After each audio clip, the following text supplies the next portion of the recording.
than 2 outs because he probably was going to put it in play and be successful at it. Albert Pujols is one of the greatest, hitters I've ever seen. He was obviously had that clutch gene. Joey Votto, when I was in Cincinnati, also was the guy that wouldn't chase, would use the whole field, and you wanted up in that moment because his heartbeat was slow, and he used the entire field, like I said. So those are the 3 guys that really stick out. Another change over the years in terms of the importance of statistics, the one-loss record for pitchers. However, you've got a bullpen right now with a collective record of 25-11. There has to be some significance to that. Yeah, I mean, it's a combination of things. I think early on our starters weren't going long. And so the bullpen was coming in, in the 4th and 5th inning, unfortunately, and you kind of protected the starters early, pitch count wise. And if they're in the 80 pitch count mark at around 4 innings, you kind of wanted to go to the bullpen just because you wanted, the marathon and length of the season. You didn't want to push too hard. So the wins do pile up when that happens. And our bullpen has done a really good job. They've had their hiccups, and, every bullpen has those. But by and large, they've had a really good season so far. Nicky Lopez again came through in a fundamental situation last night on that safety squeeze. He had already shown that he was going to try and bunt, and he went ahead and did it anyway. I don't imagine there are very many hitters who you would do that with. No, you're right. There's not a lot of guys that have that kind of bat-to-ball skill. It's a safety squeeze, so it's not a full squeeze. So we're just reading down angle, and you always want to get it to the right side with the first baseman holding on the runner. He can't vacate too soon, or that runner can just steal second standing up, and Nicky Lopez can pull back. Now you have a second and third situation with 1 out. It's the toughest play to defend by far in the game, and that's why I kept putting it on, because I didn't think they could defend it. And if you're on the other end, if you're the defending team, how do you defend it? Get the out at first. I mean, that's the only way you can do it, unless you just full-on crash both corners, which is hard to do also, because you can pull back and slash, and then you're in a lot of trouble because the infielders are so close to the hitter, and no infielder wants to crash with a major league hitter on top of them if they have a chance to swing the bat. So again, we believe in, most likely, and I think there's a lot of teams that believe in, because it's so hard to defend, just get the out at first base. Turning to tonight's game, Austin Wynns gets the start behind the plate. This guy's been around. The Rangers are his 7th team, and he catches Nathan Eovaldi. I know Nathan likes to call his own game. Does that make it easier for Austin Wynns catching him for the first time? Well, you hit it on the head. That's the reason why he's catching him, because the Evo prepares the last 4 or 5 days, whatever it's been. He knows these guys. He knows what he wants to do. He knows the attack plan 2 days ago. So to have a new catcher catching him, kind of an easy call, because Evo knows what he likes. But I will tell you that, Wynn's been around. He's a veteran. He can read swings. He's very good at navigating the game. So hopefully it works out good tonight. A roster move today. Josh Young goes on the injured list, and Josh Smith is here to replace him. How serious do we think this injury is? Well, I thought 2 days ago he'd be starting yesterday. So I didn't really know that it would be an IL situation based on what he was saying and, how he was feeling. And then he just never recovered, unfortunately. So watching him run today did not get any better. So we had to make a decision. Doing it this way, he'll be back for the Houston series because you can retroactive it, and so hopefully he's back in that Houston series. Cody Bradford had a 3-inning start yesterday on a rehab assignment. Went very well. Is there any chance he comes back as a reliever rather than stretching him out completely as a starter? Yeah, I mean, there's always that chance, but right now we're going to keep building up as a starter because we just don't know what is going to happen with our starting rotation. Hopefully they all stay healthy, fingers crossed, and we're fine and we can use him as a reliever. But you want to have that ability to build him up just in case something happens, so you have the ability to put him in the rotation. And that's today's Skip Schumacher Show. Well, there you go. That's Eric's chat with Skip.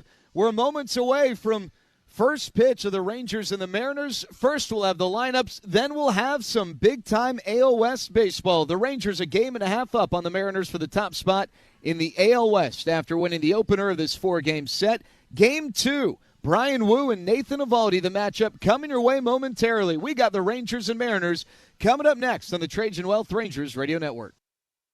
In the zone, AutoZone. Annie's first oil change wasn't as hard as she thought because she went to AutoZone, where a friendly AutoZoner helped her find the right oil and save on an oil filter. He explained the job and showed her free how-tos on AutoZone.com. When she was done, AutoZone recycled her old oil for free. Get a free oil filter and more during the Celebrate Free event at AutoZone, now through July 27th. Get in the zone, AutoZone. Restrictions apply. Hey Rangers fans, did you know that Pays Checkout is offered by your banks and credit unions? It always goes to bat for you, conveniently storing all your cards in one place. Plus, it's got added security when you check out. Seriously, your actual card numbers aren't shared with online merchants. It's kind of like the best teammate you can possibly have. One that you know will hit a home run every time, or leap into the stands to rob a homer from the rival team, which is why it's also the official checkout partner of the Texas Rangers. Pays. It checks out. Activation required. Learn more at pays.com. The Sherwin-Williams Summer Sale is here. Get 30% off select paints and stains or 35% off our newest product, Emerald Symmetry, July 17th through the 27th. Whether you're refreshing your interior or exterior, we've got the colors to bring your vision to life. And with delivery, getting everything to your door is easier than ever. Shop online to have it delivered or visit your neighborhood Sherwin-Williams store. Retail sales only. Some exclusions apply. See store for details. Delivery available on qualifying orders. I can't believe how spotless my floors look after using the Swiffer Power Mop. No more dragging around a heavy mop and messy bucket. Now I get the same deep clean without all the work. Thanks to the powerful solution and scrubbing pad of the Swiffer Power Mop, dirt and grime don't stand a chance, and I don't break a sweat. Mic drop. Mop drop. Swiffer Power Mop. Swiffer Power Mop. A smarter way to mop. Try it or your money back. Texas is hiring, and Luxor Staffing is leading the way. As Texas's go-to staffing agency and official staffing partner of the Texas Rangers, Luxor Staffing connects top employers across DFW with qualified candidates in warehouse, distribution, manufacturing, and more. Job seekers get great pay, benefits, and room to grow. Employers get reliable talent fast. Whether you're looking for your next opportunity or your next great hire, Luxor delivers. Step up to the plate and visit LuxorStaffing.com today. Luxor Staffing, the name Texas trusts most. You could describe Tulsa as a big, small town or a small, big city. Tulsa is a very mixed city of arts and film and sports. I mean, it's a true melting pot of all kinds of things. Professional baseball in Tulsa, it's actually older than the state of Oklahoma. It's nice to play in front of, fans that you see on a daily basis.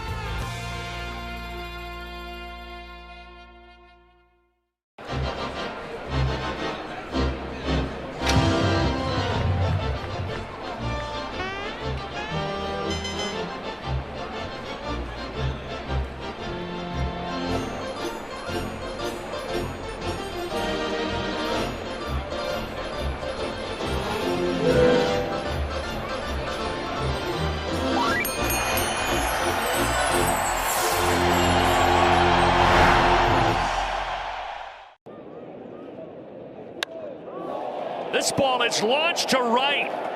Dom Smith, a deep blast. And Atlanta with a couple of solo homers and a 2-0 lead. How about the location? That's elevated. It's 97. A little bit of cut to it, a little bit of vert. Exactly where he wanted it. But Dom Smith doing his homework and ready for it and crushes that one to right. A no-doubter for his second of the season. The MLB app. Yeah, it's got game. This game. These games. All the games. Pre-game. Post-game. And everything in between. This is Baseball Series. Hello there, everybody. This is Eric Nadel with Matt Hicks and Jared Sandler. And our engineer, Ken Mendez, Trevor Beck, and Jet Nelson are back in master control. The Rangers captured the first game of this four-game set, 5-4 last night. They lengthened their lead in the American League West to a game and a half over the Mariners. The Rangers back over 500 now at 52-51. The Mariners are 2 games under at 51-53. In addition to trailing the Rangers by a game and a half in the division, they started the day 3 games behind the Red Sox for the third wild card spot. The for the second wild card spot. Pardon me, they're 2.5 games behind Cleveland for the third wild card spot. But the Red Sox have just lost, so at the moment the Red Sox and Cleveland are in a tie for the second and third wild card positions. Nathan Eovaldi will get the ball for the Rangers, a 36-year-old right-hander from Alvin, Texas. He'll make his 20th start of the year and the 317th start of his major league career. Eovaldi with a record of 9-8, an earned run average of 4.21. He has not fared well against the Mariners throughout the course of his career. In 15 starts against them, 3-5 with an earned run average of 5.16. For the Mariners, it is right-hander Brian Wu. Wu, making his 20th start of the year, is 7-6 with a 4.16 ERA, not having nearly the year he had last year when he was 5th in the American League Cy Young Award balloting with a record of 15-7 and an ERA of 2.94, which was third best in the American League. But he's been extremely tough against the Rangers in 2 starts this year. He has a win and a loss and a 2.25 ERA. And last year against Texas, he started 3 times. He went 2-0 with an earned run average of 0.47. So that's your pitching matchup tonight. 36-year-old Nathan Eovaldi, 26-year-old Brian Wu. Eovaldi originally drafted out of high school by the Dodgers. Wu drafted by the Seattle Mariners in the 6th round in 2021 out of Cal Poly San Luis Obispo. He's a native of Oakland, California. Your starting lineups will be brought to you by Frost Bank. Exactly what you unexpected. For the Mariners, Cole Young gets the nod in the leadoff spot. Young is at second base. Julio Rodriguez will DH tonight. He will bat second. Dominic Canzone hitting third is in right field. Randy Arozarena, the left fielder, will hit cleanup. Josh Naylor is at first base. He's batting fifth. Hitting sixth and catching Cal Raleigh. Luke Raley is the center fielder. Raley is batting seventh. Oh my. Fly ball right center field, and O'Neal Cruz with his first Cruz missile of the year. Off the lefty. Brandon Williamson. Cruz crushes it. Pirates get the run back. They lead 6-1. That's a beautiful thing. Man, it just sounds different. This just sounds different coming off that bat. Look how far that ball went up in the stands, Brownie. O'Neal Cruz, just a special talent. All your favorite games from MLB Play are back. Bigger, bolder, and better than ever. Test your skills with daily puzzles like MLB Pickle, the Ultimate Mystery Player Challenge, and Immaculate Grip, where stats and strategy collide. Then in Spinball, build your roster, take on your friends, and compete for the weekly prize. Or be the first to beat the streak and hit your way to the $5.6 million jackpot. Plus, the all-new Daily Walk-Off. Lock in your players by category for the walk-off win. The game's official home for games is MLB Play. Only on the MLB app and MLB.com. Van Poppel starts his motion, stumbles, the ball gets away, and the runners move up. I think there's going to be a full moon tonight. Green gives a great effort, goes back, leaps straight up above. Boy, a strange play right there. Hunter at the wall, jumping, and it's out of here! Hunter had the ball, Gary, and his glove fell over the wall. Ground ball snapped to the mound. Fossum throws to the plate. He thought the bases were loaded. How do you like that? How do you like that? Will it be on SportsCenter tonight? Bank on it.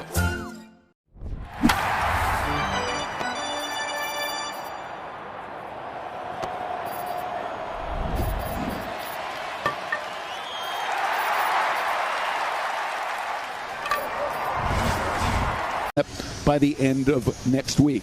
And that is your injury report brought to you by Bailey and Callion. We play with the roof closed, of course. The temperature reached about 100 degrees today. Roof report for Baker Brothers. The Rangers are wearing their home whites. Rangers in the blue logo script across the front. Eovaldi, as always, in long blue sleeves. The number 17 on his back. And the Mariners, for the second straight night, wearing their navy jerseys with Seattle in silver across the front. They wear gray pants with a dark blue stripe down the side. Your first pitch will be brought to you by Perimeter Global Logistics, PGL, the official supply chain partner of the Rangers. Visit shippgl.com and get your business in the game. Eric Young Jr. coaches at first. Carlos Cardoza coaches at third for the Mariners. And here is Cole Young, the left-handed batter, stepping in to start the game. He was 3 for 4 yesterday, raised his average to 256. 13 homers, 48 RBIs for the second-year second baseman. Just 22 years of age. Evaldi ready to go. Turns on the rubber, lets it fly, and the first pitch is cut on and missed. The first pitch, fastball from Evaldi, as we almost always see on his first pitch of the game.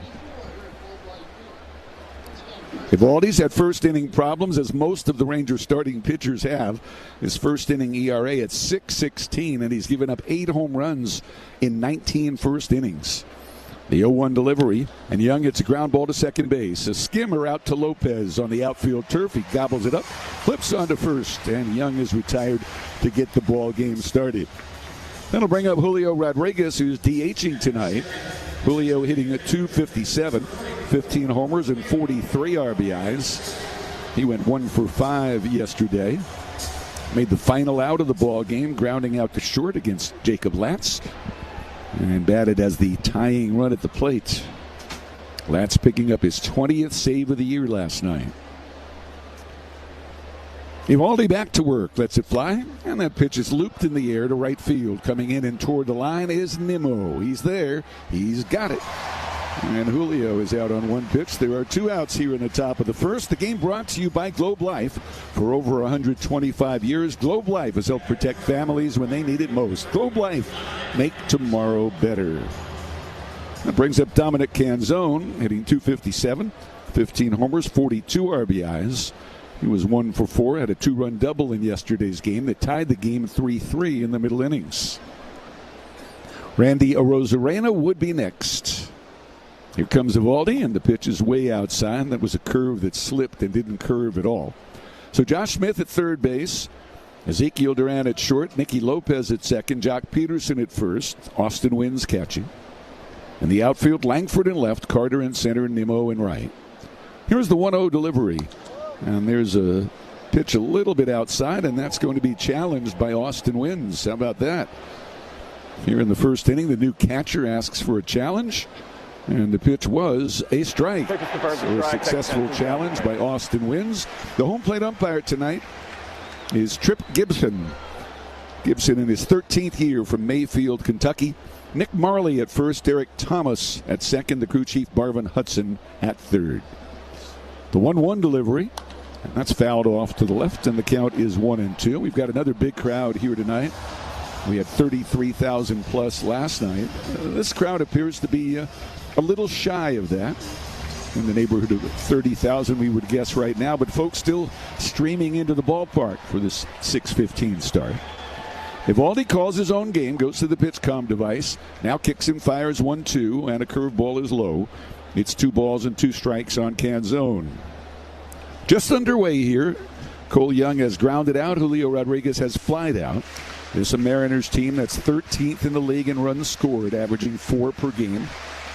The Rangers are 12th, averaging 4.2. Seattle ranks 3rd in team pitching behind the Yankees and Red Sox. Rangers rank 10th right now. 2 balls, 2 strikes, 2 outs to the pitch. Swing and a miss. He struck him out on a splitter. So a 1-2-3 top of the first for Nathan Edward Evaldi. And going to the bottom of the first, it's Seattle 0. The Rangers coming up against Brian Wu on the Trajan Well. While we're still in Philly for the All-Star Game, let's take a look around Citizens Bank Park. Home of the Philadelphia Phillies, the bank opened its doors in 2004. Just beyond center field, Ashburn Alley serves as a history lesson for baseball in Philadelphia. There's also games for kids.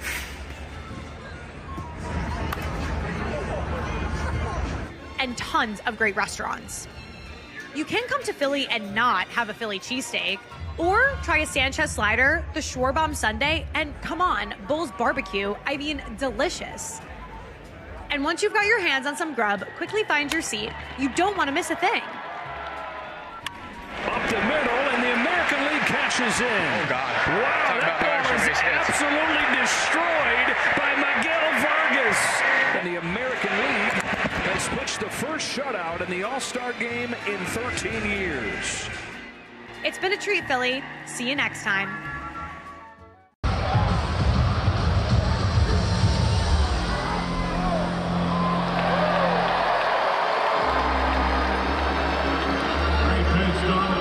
Joining us tonight, celebrating the OC bobblehead.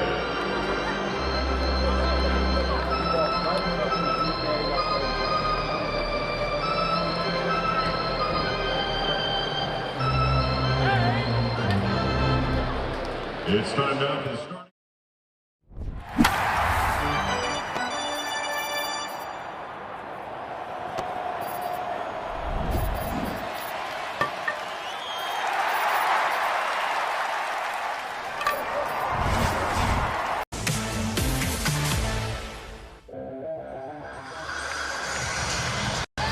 No score into the bottom of the first. Peterson, Langford, and Duran will do the swinging against Brian Wu.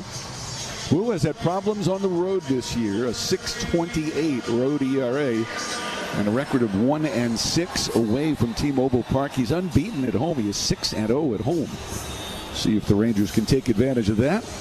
Travis Jankowski, pregame guest, coaches at first base. Corey Ragsdale coaches at third. And Jock Peterson steps in to get things started for Texas, hitting .244, 17 homers, 36 runs batted in. Wu off the first base side of the rubber, lowers the hands to the waist, up to the shoulders, and delivers a little bit low for ball one. A very abbreviated economical motion for Brian Wu, who's listed at 6'2", 205. Appears to be on the slender side for a major league pitcher. Doesn't walk many. He's walked only 22 in 110 innings. Peterson swings. It's a fly ball to right center. In and to his left is Raley. Goes into a slide and makes the catch. And Peterson is retired. Raley, a guy who normally plays a corner outfield position. Not that common for him to be in center field. And he made sure that time going into the slide where I believe most outfielders would have caught that standing up. So one down for Langford, who homered in the first inning yesterday. There's no score here. He's hitting .282, 12 homers and 28 runs batted in. The pitch to Wyatt is over for a strike. Wyatt, of course, on a tear in his last 20 games, 9 homers and 20 runs batted in. Raley is starting in center field for only the 5th time this year. And he plays a very deep center field. 0-1 the count.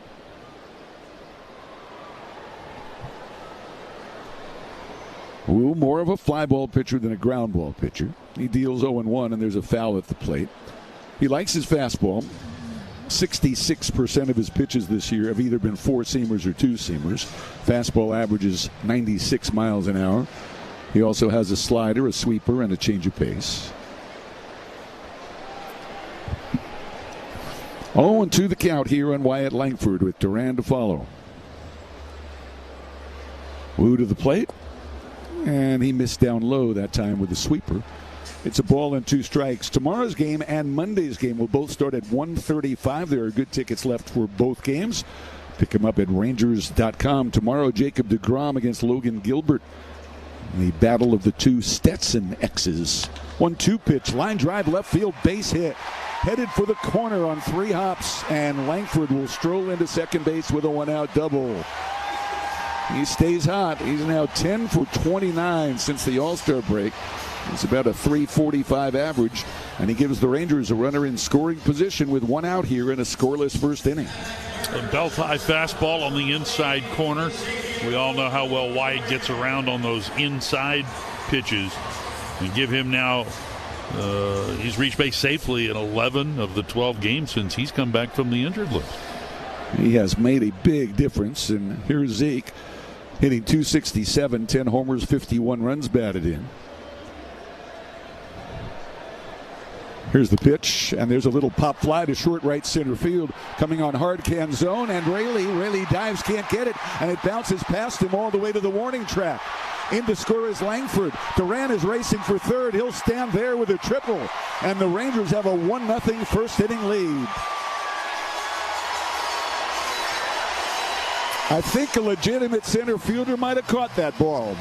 But Luke Raley came up short, and Canzone was not in position to back him up.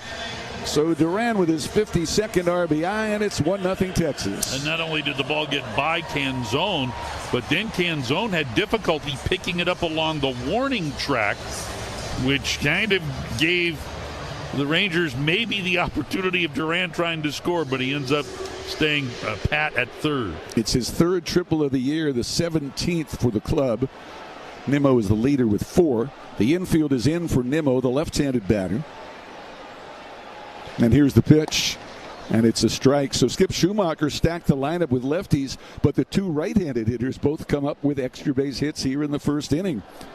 First Ranger run brought to you by Kubota.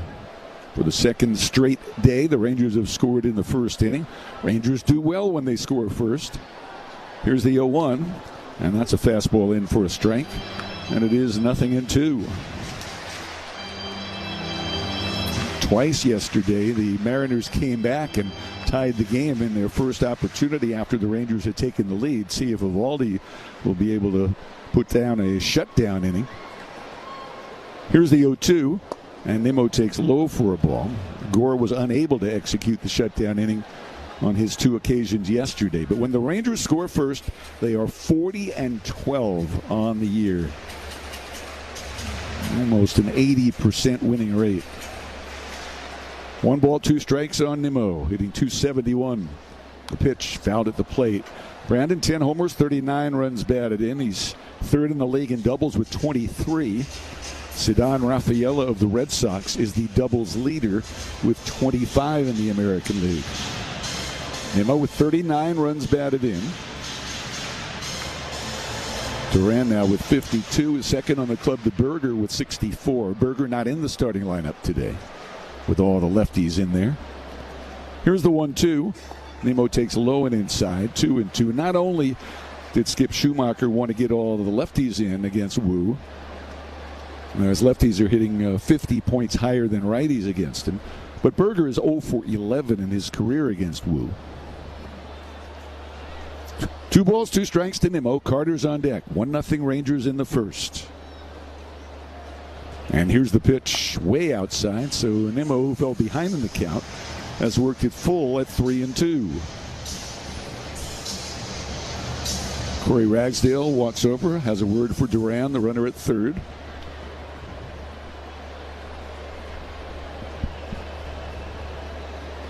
The set, the pitch, way inside. He almost hit Nimmo in the ankles. Nimmo races down to first with the base on balls. It's worth pointing out that with men in scoring position, Brian Wu this year has been awful. That's probably the biggest reason that his ERA is more than a run higher than last year. Opposing batters hitting .379 in those situations this year. And Duran hit the triple with Langford at second base here tonight. So first and third, 1 out for Carter. They drop back to double play depth at second and short. Carter, the lefty, hitting .189, 8 homers, 25 runs batted in. Duran at third, Nimmo at first. The set, the pitch, and Carter tries to bunt and fouls it off. Well, the Rangers were successful last night with the safety squeeze in the first and third situation. Carter did not fully square around the way that Nicky Lopez did last night. It was not as committed a bunt effort for a sacrifice as Lopez was last night. As fundamentally sound as Lopez's attempt was last night, Carter's looked more like a bunt for a hit. Kind of a tepid attempt? I think that's a good adjective in this particular case. Now they bring the third baseman Crawford creeping in. First baseman holds the runner Nimmo. Here's the set and the pitch. And a swing and a foul off of a changeup. And the count is 0-2.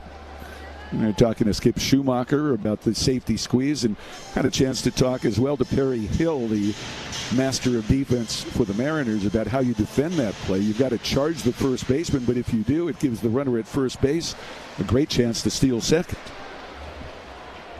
0-2. Here's the pitch. And Carter, it's a ground ball past third baseman J.P. Crawford and down the line.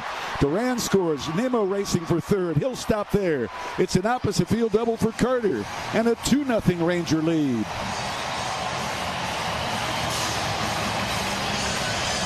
Who needs the bunt? Well, Crawford, there was a little room between him and the third baseline there. But that was a fastball that was up. And Evan able to be just enough on time there to squeeze it between Crawford and third. His 26th RBI, and the fact that he had showed bunt brought Crawford in closer and made it impossible for him to even knock that ball down. So we're going to get a mound visit here. The entire infield for Seattle converging on the hill. It's 2-0 Texas. We have an insurance run brought to you by Globe Life. For over 125 years, Globe Life has helped protect families when they need it most. Globe Life, make tomorrow better. And Nicky Lopez will be the batter. Now, Lopez, who executed that bunt last night, will definitely have them looking bunt. But with the infield in and looking for a bunt, there are some nice holes on the infield to shoot for. Lopez with the Rangers hitting .326 with a homer and 15 runs batted in.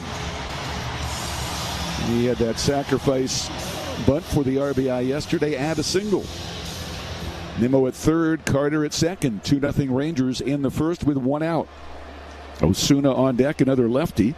Lopez not bunting, and the pitch is inside and low for ball one, a first pitch fastball. Wu has thrown 19 pitches already.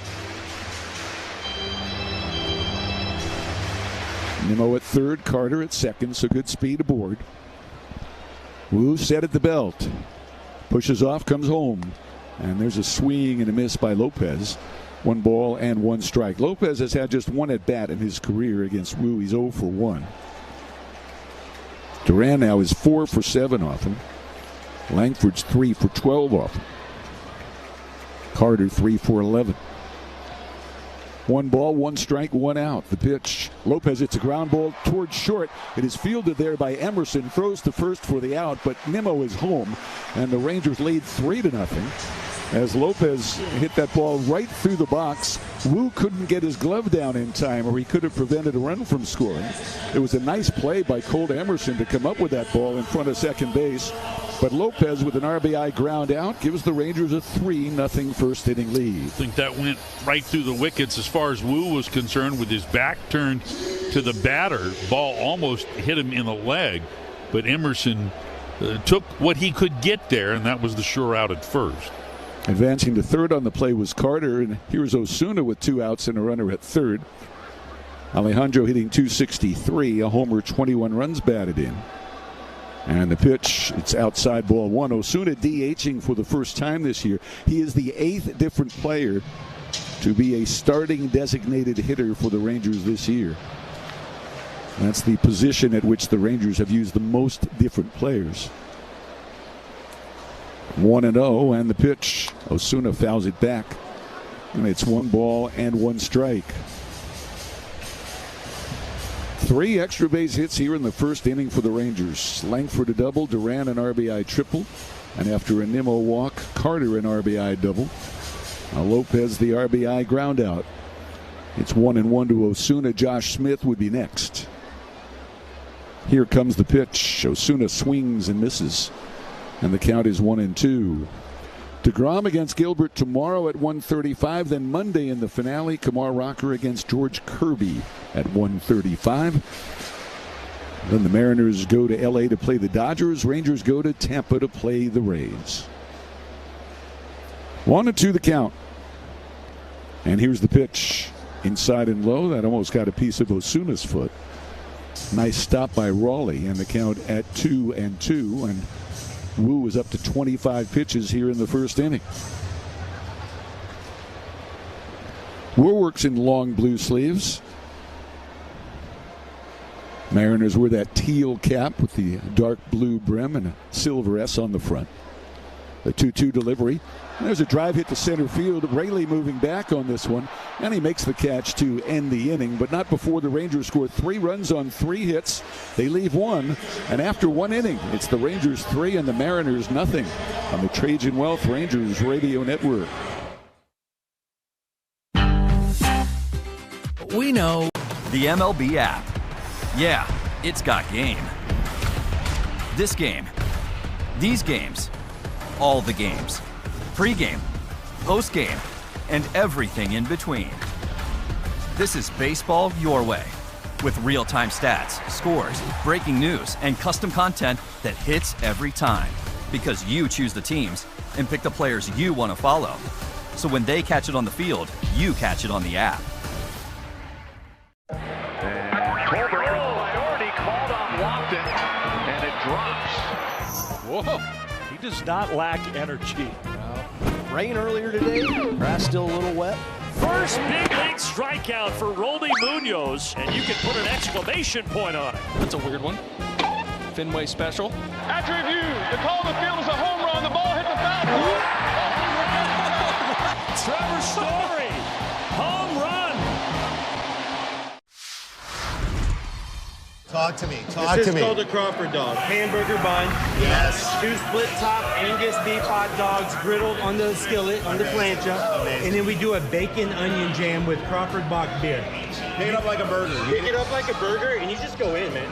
Let's go to town. Dude. Oh, best hot dog I've ever had. Best hot dog I've ever had. I love this, man. This is how I grew up eating hot dogs.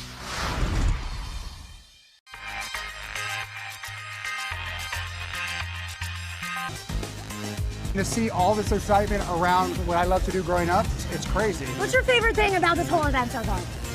The fusion of sports, entertainment, and cars. Because to me, cars have always been entertainment. What a fun first inning that was. 3 runs on 3 hits for the Rangers, all 3 hits going for extra bases. Doubles by Wyatt Langford and Evan Carter, and a triple from Ezekiel Duran. So here we go to the second, middle third of the order coming up. And for Seattle, it begins with Randy Arozarena, who was the leadoff hitter yesterday, but batting cleanup here tonight. And the first offering from Eovaldi is just a little bit outside for ball 1. Arozarena batting .280 after going 1 for 5 in the ballgame last night. 11 home runs, 45 runs batted in. This pitch in there for a strike over the outer half. So make it 1-1 here to Arozarena, 3-time All-Star, including this year and last year. The 1-1. And that pitch is down. So make it 2 balls and 1 strike. Eovaldi needed just 8 pitches to record 3 outs in the first inning. Got a ground ball out, got a fly ball out, and got a strikeout. He drops the glove, now lifts it, pushes it toward the plate, and delivers the pitch. A swing and a miss. Arozarena not able to connect on a fastball riding inside a bit. And the count now at 2 balls and 2 strikes. Arozarena has reached base safely in 6 straight. Here's the 2-2. And that curveball just a little bit on the high side. Didn't miss by much. That'll make it a full count. Austin Wynns, who's doing the catching here today in his first start for the Rangers, had a successful ABS challenge in the first. 3-2 on the way, and a swing and a miss. Struck him out, got him with the splitter. 3 of the 4 outs coming on that pitch so far for Eovaldi. And now we'll get to see Josh Naylor. Of course, that is Eovaldi's most often used pitch, and it's a pitch that has gotten outstanding results again this season. Opponents hitting just 190 against that offering. So here's the left-handed hitting Naylor batting .259. And he takes a curveball that's just a little bit outside for ball 1. Naylor, 8 home runs, 37 runs batted in. 0 for 3 yesterday, but with a walk and a run scored. The 1-0. And that curveball also missed, but not by much. No challenge forthcoming, and Naylor up in the count here at 2-0.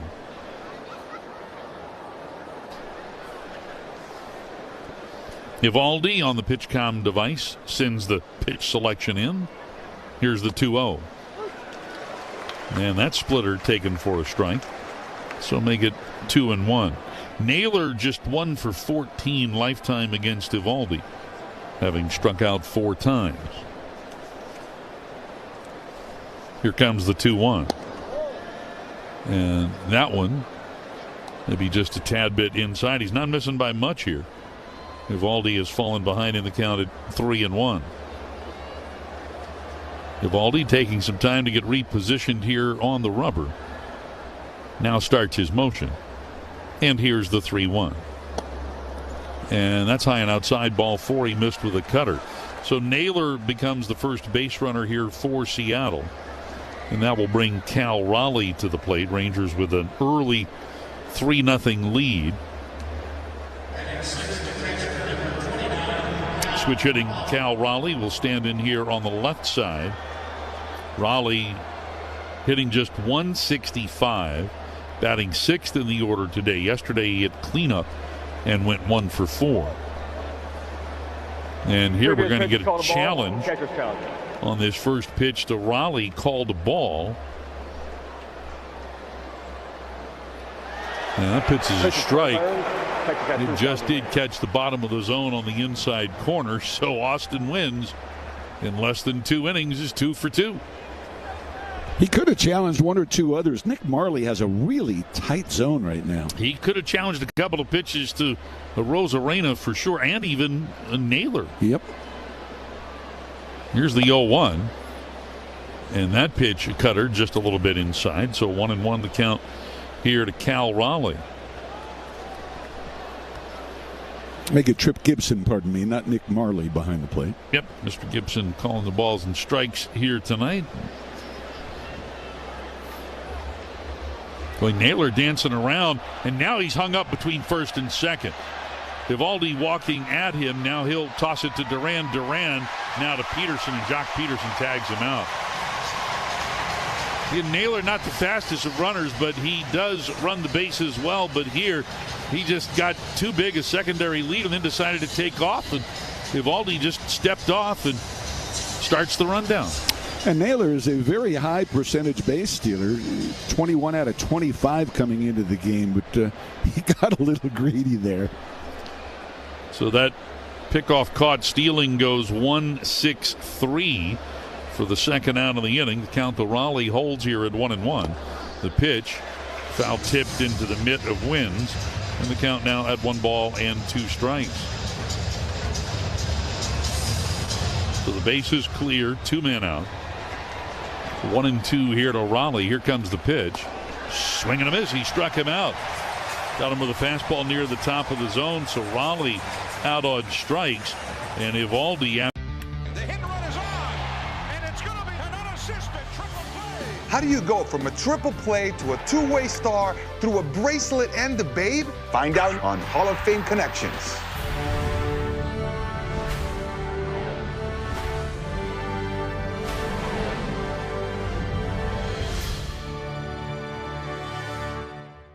This story starts way back in the early 20th century. We have a couple things out here for the first acknowledged unassisted triple play. And Cy Young said, Neil, where are you going? He said, 3 outs. Neil Ball had a fairly short career as a big leaguer, but continued playing in the minors, where he encountered true baseball royalty. Now we're going to connect to Babe Ruth.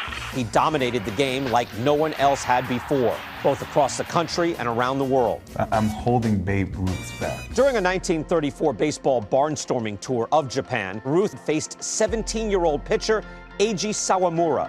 Sawamura became a hero in Japan, and the Nippon Professional Baseball League's version of the Cy Young Award bears his name. Maeda won the award in 2010 and again in 2015, when the runner-up was Shohei Ohtani. First pitch crushing! Oh, man! Like the 3 outs of a triple play. It all connects. Catch every episode of Hall of Fame Connections on MLB.tv and discover your own connections to the game at baseballhall.org. The MLB app. Yeah, it's got game. This game. These games. All the games. Pre-game. Post-game. And everything in between. This is baseball your way. With real-time stats, scores, breaking news, and custom content that hits every time. Because you choose the teams and pick the players you want to follow. So when they catch it on the field, you catch it on the app.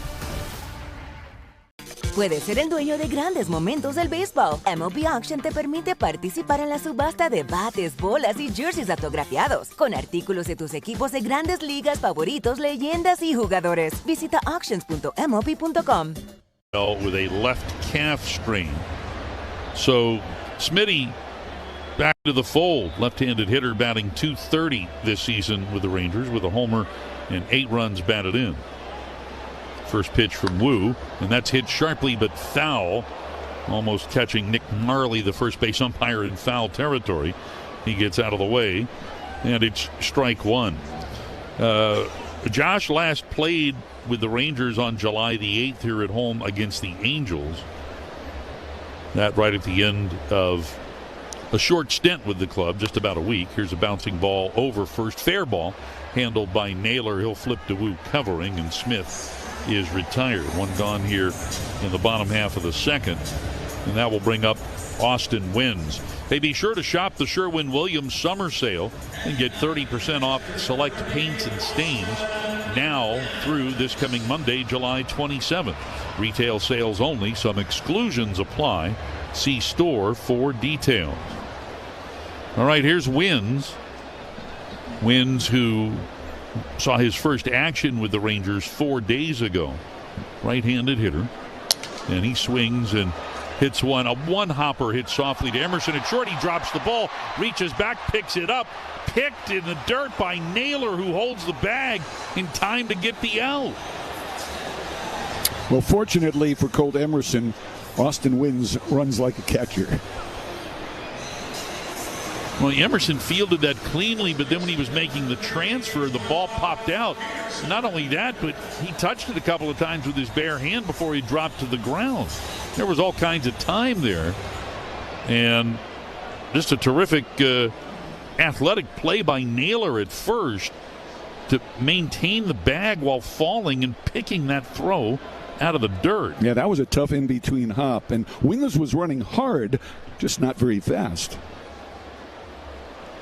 So a very odd, nothing routine about it, 6-3 out there. And that brings up Jock Peterson, who lined out to center his first time up. Here comes Wu. And Jock will take this pitch a little high and outside, a fastball, 4-1. Jock working on a 5-game hitting streak.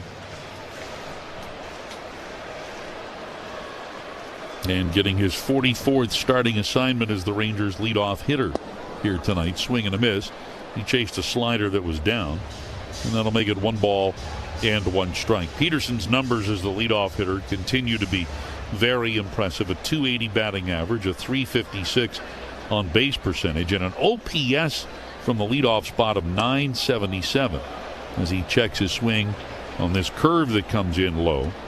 Mariners appeal, do not get a strike from Marvin Hudson down at third. So that makes it 2-1 strike. 2 out, nobody on, bottom of the second. Rangers with a 3-0 lead as Peterson awaits the 2-1. Wu, a deep sigh. Now he kicks and fires. And a swing and a miss there. Again, slider below the zone.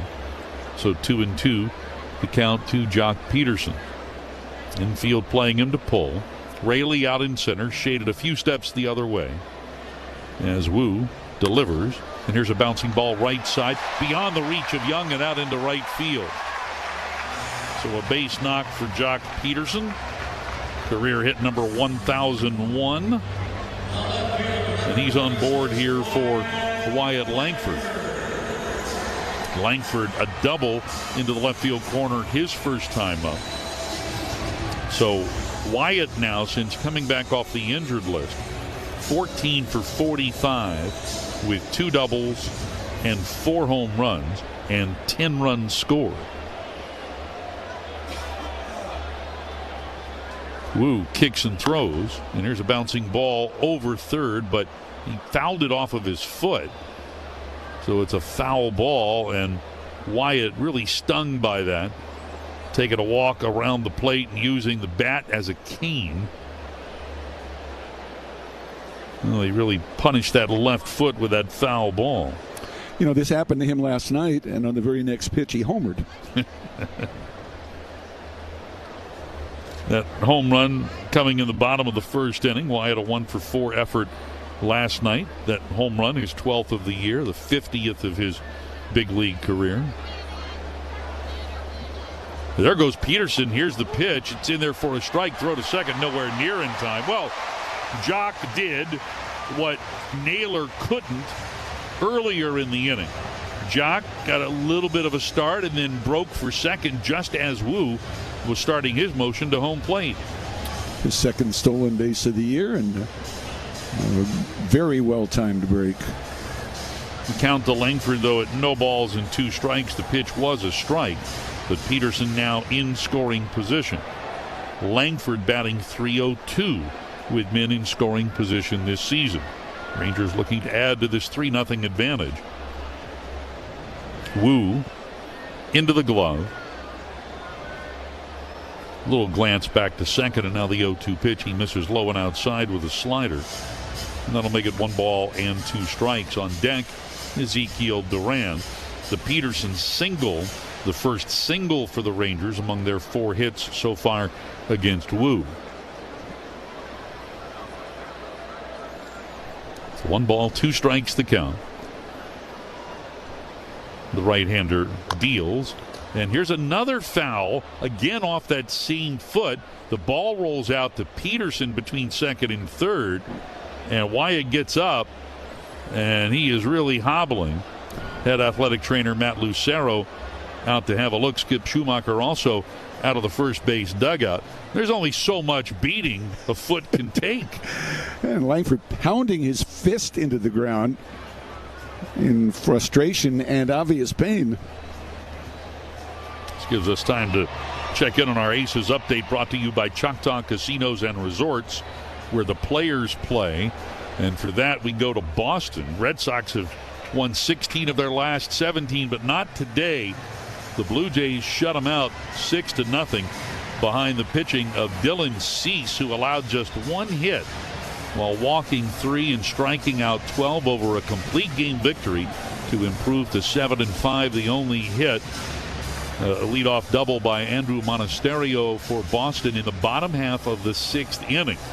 So he had a no-hitter through 5. Monasterio got that double, and that was it.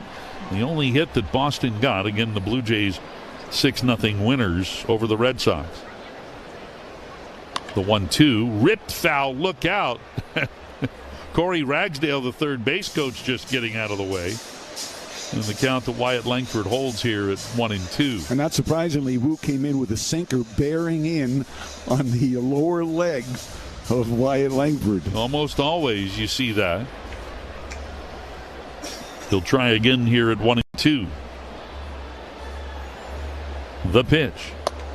And Wyatt takes it high. 2 balls, 2 strikes. In that Blue Jays victory, Toronto scored 5 times in the third, highlighted by a George Springer 3-run home run for Springer, his 11th of the year. 2-2 the count to Langford. Wu kicks and fires, and that ball is hit hard out into left field. That gets down for the hit and goes all the way to the wall. Peterson is in to score. Langford, hobbling a bit on that left leg, makes it to second with an RBI double, and the Rangers lead it 4-0. Well, Wu tried it again. The sinker down and in, and Langford was ready for it.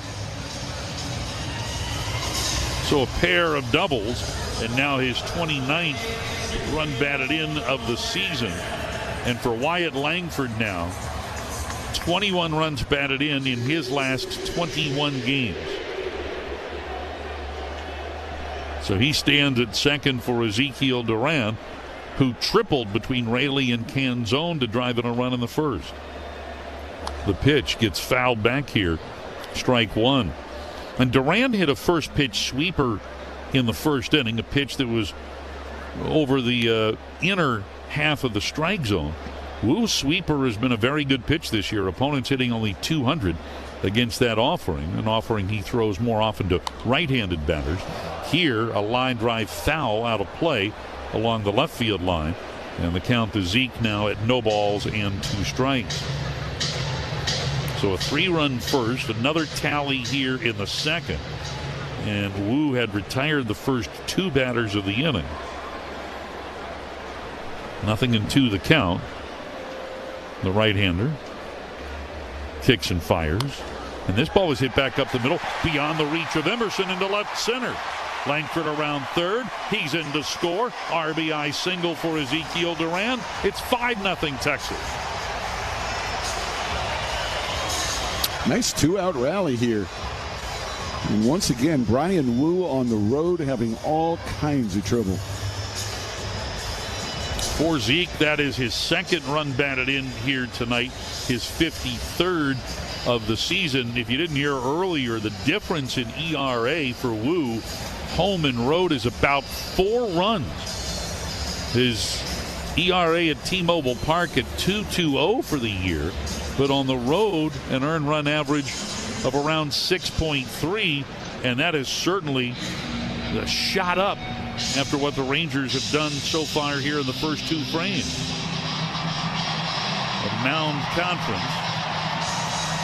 Wu just trying to survive the second right now. And here's Brandon Nimmo. Nimmo, a walk and a run scored in the first. Rangers with a 5-0 advantage here. The pitch. And that's inside to the left-handed hitting Nimmo for ball 1. Eric broke it down earlier how here in the last couple of seasons, Wu has been just death to the Rangers. This is his 10th career start against Texas. The 1-0, grounded foul right side. So make it 1 ball and 1 strike. This is his 3rd start against the Rangers this year, having posted a 2.25 ERA over the first 2 starts, but just in all kinds of hot water right now. Nimmo waiting on the 1-1. Here it comes. And that's hit to deep right field. Canzone gets turned around, reaches out, and on the run makes the catch just before getting to the warning track to retire Nimmo for the final out in the inning. Rangers add 2 on 3 hits and leave a man. The MLB app. Yeah, it's got game. This game. These games. All the games. Pre-game. Post-game. And everything in between. This is baseball your way. With real-time stats, scores, breaking news, and custom content that hits every time. Because you choose the teams and pick the players you want to follow. So when they catch it on the field, you catch it on the app.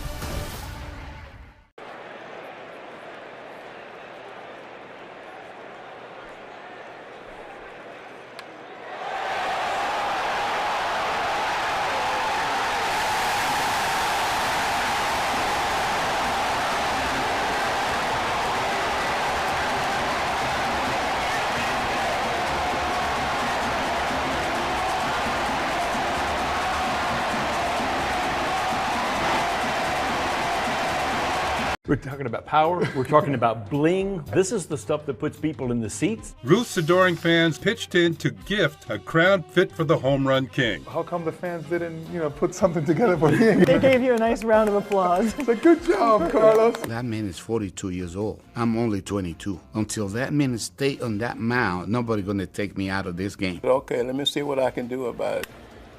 Right now, I feel like I can go over there and go placata right now on the field just because I held this batter, Willie Mays. I'm not giving it back to you. You need it back? To get back. Okay, you can continue talking. And you're just going to hold on to it? Yeah. Hammer and Hank became baseball's all-time home run king. Hank Aaron flipped the bat, pointed to the outside, and said, placata. Every single Triple Crown winner has been inducted into the Baseball Hall of Fame. So it looks pretty good for Miggy. Just saying. Go to baseballhall.org to plan your visit to the National Baseball Hall of Fame and Museum in Cooperstown, New York, and catch every episode of Hall of Fame Connections on MLB.tv.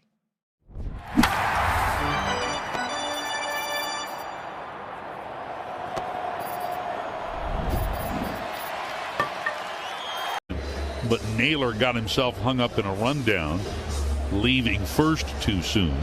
And so Eovaldi has faced the minimum here through 2, and he's thrown exactly half the number of pitches that Wu has thrown. 23 for Eovaldi, 46 for Wu. And the first offering here to the lefty batting Luke Raley is outside and low, ball 1. Raley hitting .229, was used as a pinch hitter in the ball game yesterday. He struck out, did not come back out to play in the field. A swing and a miss here, that on a cutter that was up. And that'll level the count to 1 ball and 1 strike. Raley, 15 home runs, 39 runs batted in. Even stance here from the left side. The 1-1. And that one down and in. So make it 2 balls and a strike. Raley in his 6th big league season, his 3rd with the Mariners, having played previously with the Dodgers and the Rays. The 2-1, a swing and a miss. That on a splitter below the zone. And that'll even the count here to 2 balls and 2 strikes. Raley, 5 for 18, a 278 average lifetime against Eovaldi. And one of those 5 hits a home run. Here a swing and a foul tip caught by Wins. And Raley strikes out. That on the splitter. So 1 away here in the top of the 3rd. And Eovaldi with 4 strikeouts among the first 7 outs recorded. Brings up the left-handed hitting J.P. Crawford. And Crawford didn't play yesterday. He missed the entire Cincinnati series in yesterday's game, dealing with some soreness in his left wrist. And here he'll take this pitch for strike 1. Crawford hitting .215, 10 home runs, 28 runs batted in. The 0-1 fouled up and out of play left side. 0-2. Let's pause here to allow stations to identify themselves on the Trajan Wealth Rangers Radio Network. Your home of Texas Rangers baseball. KRLD-FM and HD1 Dallas-Fort Worth. We are 105.3 The Fan. And this pitch comes in low. So make it a ball and 2 strikes to Crawford. Now Crawford dealing with this left wrist soreness, not on the IL, but he has been on the injured list twice this season. Actually started the season on the injured list with a shoulder injury, and then later got hit by a pitch in his right hand and had to go on the IL after that. This pitch gets fouled back. So we'll keep it at 1 ball and 2 strikes. But when he's been in there, he has reached base safely in 5 of his last 6 games. And in that stretch has 6 hits and 6 walks. Crawford has always been a pretty good judge of the strike zone. Draws his fair share of walks. Very open stance here as he looks out to Eovaldi, who fires another 1-2 pitch. And this one gets floated down the left field line, but spins back out of play. So we'll keep it at 1 ball and 2 strikes. You know, Eovaldi with 4 strikeouts. His last start 6 days ago in Atlanta, he only recorded a couple of strikeouts. Of course, only worked 4 innings. But that ended a string of 4 consecutive starts in which Eovaldi struck out 9 or more batters. This pitch gets popped up out into right center field and will fall for the base hit. Carter, the first to get there. Just a little floater out into right center, and it drops for the first hit tonight against Eovaldi. So the Mariners with their first knock. J.P. Crawford collects it, and that brings up Colt Emerson, the 9-hole hitter. Eovaldi having that streak of 9 or more strikeouts in 4 consecutive starts, being snapped his last time out in Atlanta. It's the longest such streak of Eovaldi's career. This pitch over the inside corner for strike 1 to the left-handed hitting Emerson. Emerson batting .198. That after going 2 for 3 yesterday with a single, a double, a walk. And he scored half of Seattle's runs in the ballgame yesterday. Here a swing and a ball fouled off right at the plate. So Emerson behind in the count at 0-2. Eovaldi joined an exclusive club with that string of 4 consecutive starts of 9 or more strikeouts. One that includes, in addition to him, Yu Darvish and Nolan Ryan, the only pitchers in franchise history to fashion 4 consecutive starts of 9 or more strikeouts. The 0-2. That's popped up high into the air, fouling out of play left side. So we'll keep it at no balls and 2 strikes. Darvish had 4 straight starts back in 2013 in which he accomplished the feat. And Nolan Ryan did it in 5 consecutive starts, once in 1989 and then again in 1991. And a swing and a miss here. That on a fastball a little up and in to the left-handed batter. So Emerson is out on strikes. That's 5 strikeouts now for Eovaldi, 1 time through the order. And we go back to the top of the order for Cole Young. Young grounded out to the right side of the infield his first time up. 5-0. Rangers on top as we play here in the third. First pitch to Young. And that splitter comes in high, ball one.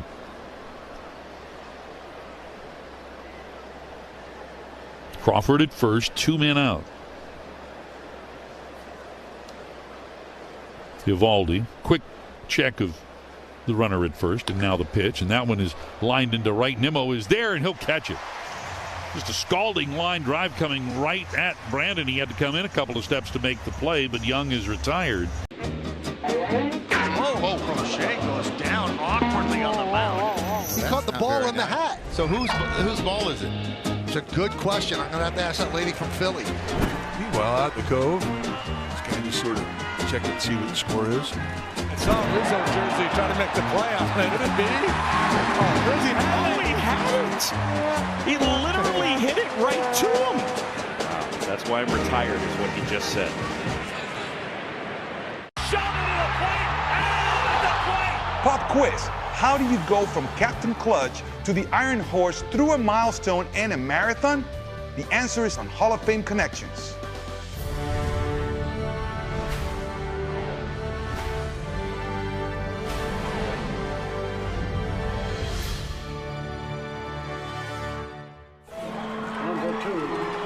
The captain, Derek Sanderson Jeter, is one of the winningest players in Major League history. He was wearing these very batting gloves when he notched one of those most memorable hits, the 3,000th of his career. Are we supposed to spit in them like they do the batting gloves? No spitting. This is a non-spitting museum. 3,000! History with an exclamation point! He's just the second player in history whose 3,000th hit was a home run. The first was a former teammate from the Yankees' 1996 World Series championship team. But before he began his Cooperstown-bound career, Boggs would cross paths with another future Hall of Famer. September 6, 1995, the Iron Man played his 2,000th 131st consecutive game, surpassing the unbreakable record of the Iron Horse. Now that's how you pass the torch. Catch every episode of Hall of Fame Connections on MLB.tv and discover your own connections to the game at baseballhall.org. Puedes ser el dueño de grandes momentos del béisbol. MLB Auction te permite participar en la subasta de bates, bolas y jerseys autografiados, con artículos de tus equipos de grandes ligas favoritos, leyendas y jugadores. Visita auctions.mlb.com. For Evan, his 26th run batted in of the season, his 8th double of the year. Rangers already with 4 extra base hits against Brian Wu, and a swing and a miss here on a slider that was down. Strike one to Evan. Wyatt Langford has a pair of doubles. Carter with the other double. Ezekiel Duran with a triple. The 0-1. And that pitch is outside, so make it 1 ball and 1 strike. Wu, 46 pitches through the first couple of innings. A little bit of a back bend here, and now a deep sigh as he sets and delivers. And that pitch a little down and in, so 2-1 the count here to Evan Carter.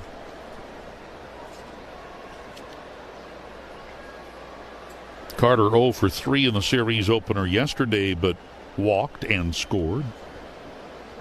2-1 pitch, and that's outside. So Carter up in the count here at 3 balls and a strike.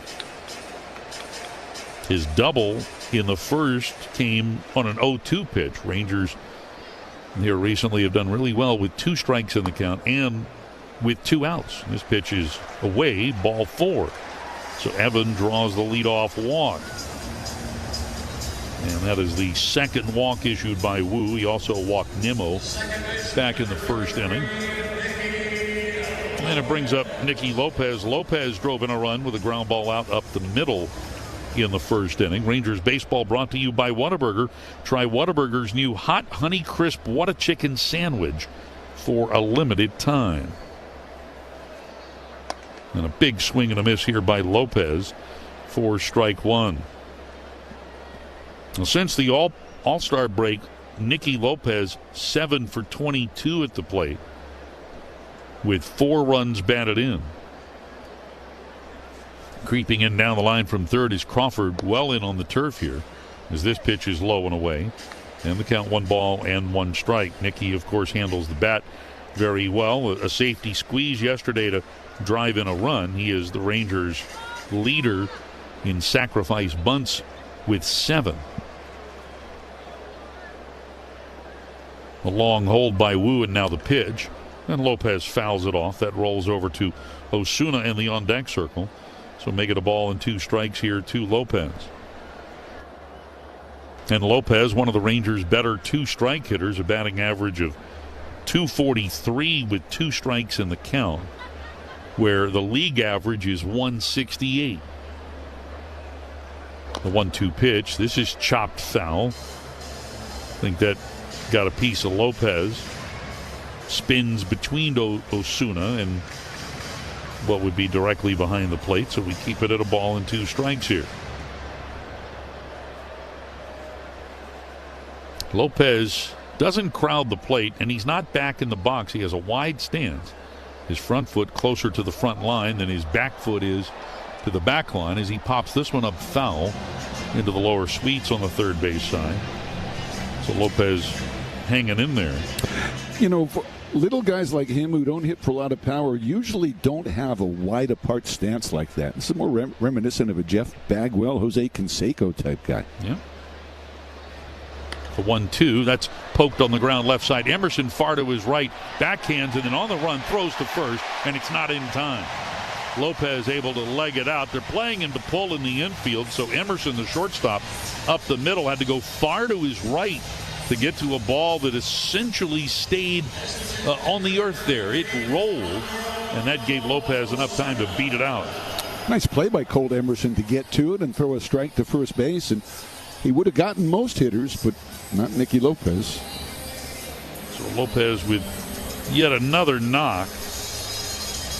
Tell you what, we mentioned this yesterday, but Nicky here tonight playing in his 38th consecutive game.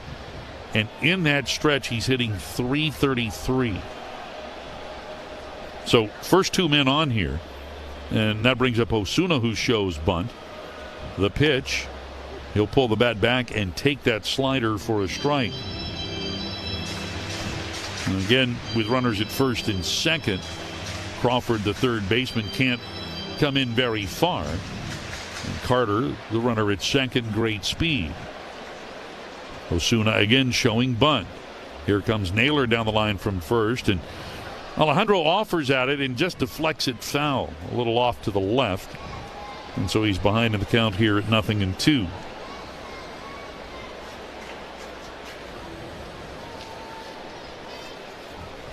Naylor will go back now onto the dirt with 2 strikes in the count.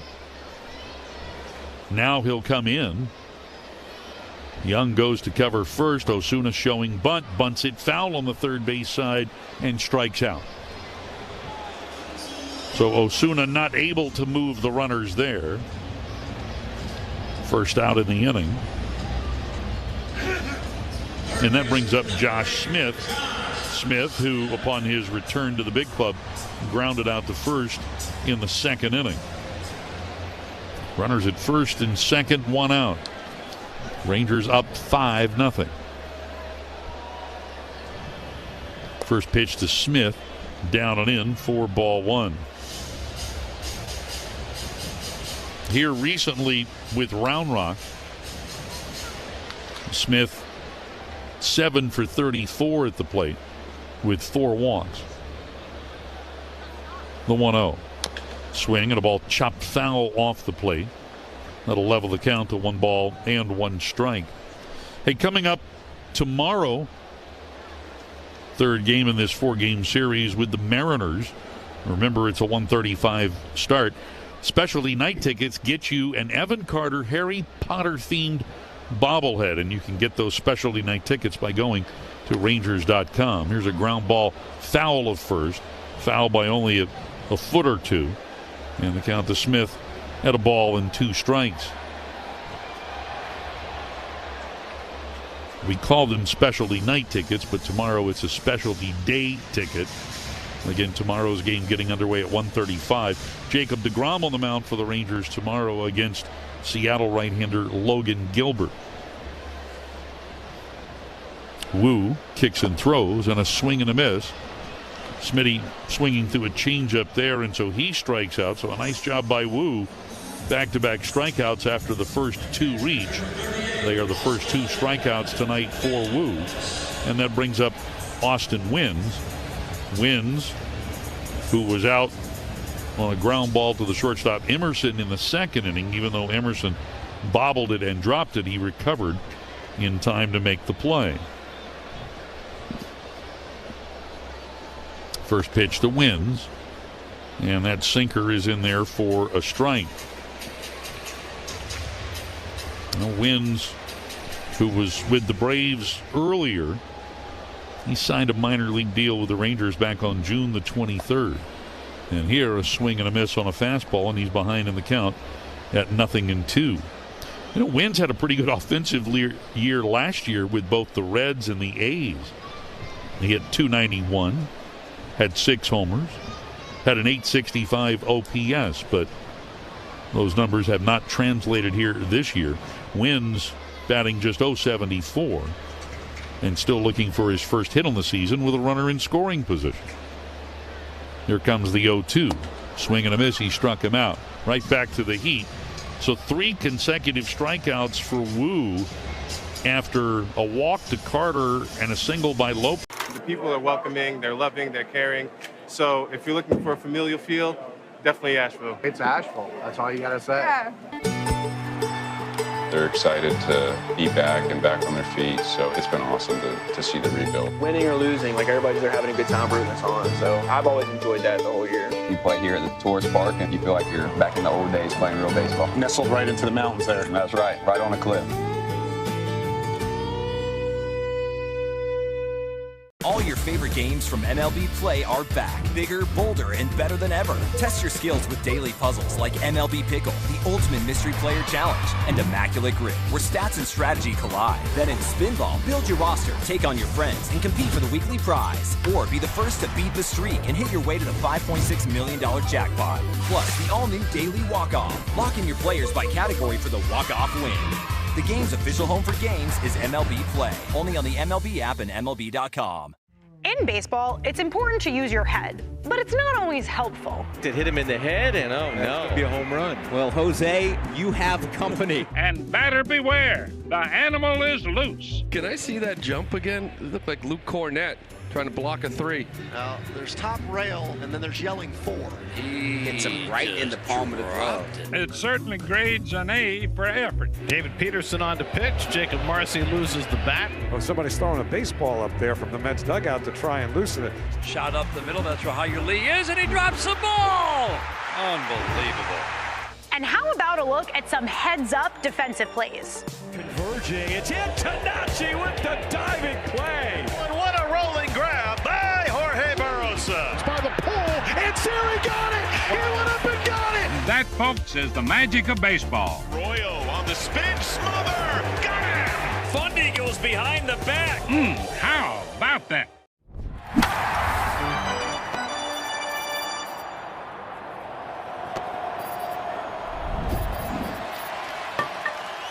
First inning brought to you by Pay's Online Checkout, the 1-2-3 inning. Faced 3 in the second, although Naylor walked, he was caught stealing. And then gave up a single to Crawford in the third. Julio Rodriguez fly to right his first time up. And the pitch from Eovaldi here is right down the middle, a fastball strike. That one coming in at 94 miles an hour. And that was only the 7th fastball thrown by Eovaldi in 41 pitches tonight. He's thrown 19 splits, almost half his pitches. One pitch is sprayed foul down the right field line. And the count is 0-2 on Rodriguez with Canzone to follow and then Arozarena. 5 runs for the Rangers on 7 hits, no runs for Seattle on 1 hit. When the Rangers score 5 runs, they are 39-5 this year. If they score 5 runs or more, 39-5. There's a pitch swung on and missed on a splitter. And down goes Julio as Eovaldi has fanned 6 of the first 11 batters in the game tonight. That brings up Canzone, who struck out on a splitter his first time up. The 4 of the 6 strikeouts coming on the splitter, the other 2 coming on the fastball. He's got it all working so far tonight. Again, he's working with Austin Wynns for the first time, but Eovaldi calls his own game. Wynns did catch Eovaldi's between starts bullpen this week. And the pitch is a strike on the outside corner. And talking to Austin Wynns today, I asked him about the fact that he has batted against Eovaldi and whether that might help him today. And he said it might. He said, but he's quite familiar with what Eovaldi does. The 1 pitch and a grounder right back to Nate on 1 big hop. Lobs over to first. And there are 2 outs. Rangers leading here 5-0 in the 4th. The 4th inning brought to you by the Texas Lottery, proudly supporting Texas education and veterans. Thanks to the Texas Lottery, Metroplex ISD employees can take advantage of savings on select Ranger games. Look for ticket specials on Rangers.com. 2 outs for Arozarena. He struck out on a splitter his first time up. Eovaldi lifts the leg, around comes the arm, and there's a fastball for a strike at 95. It is 0-1. The Astros and White Sox are scoreless in the bottom of the 5th today in Chicago. Remember, the White Sox just 2 games behind Texas. That's Hunter Brown against Sean Burke on the south side of Chicago. Now a curve to Arozarena is waved at and missed.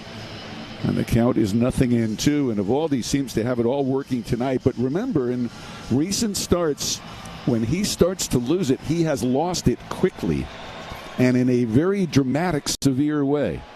But so far tonight, he's been sailing. The 0-2 pitch is outside, and the count is 1-2.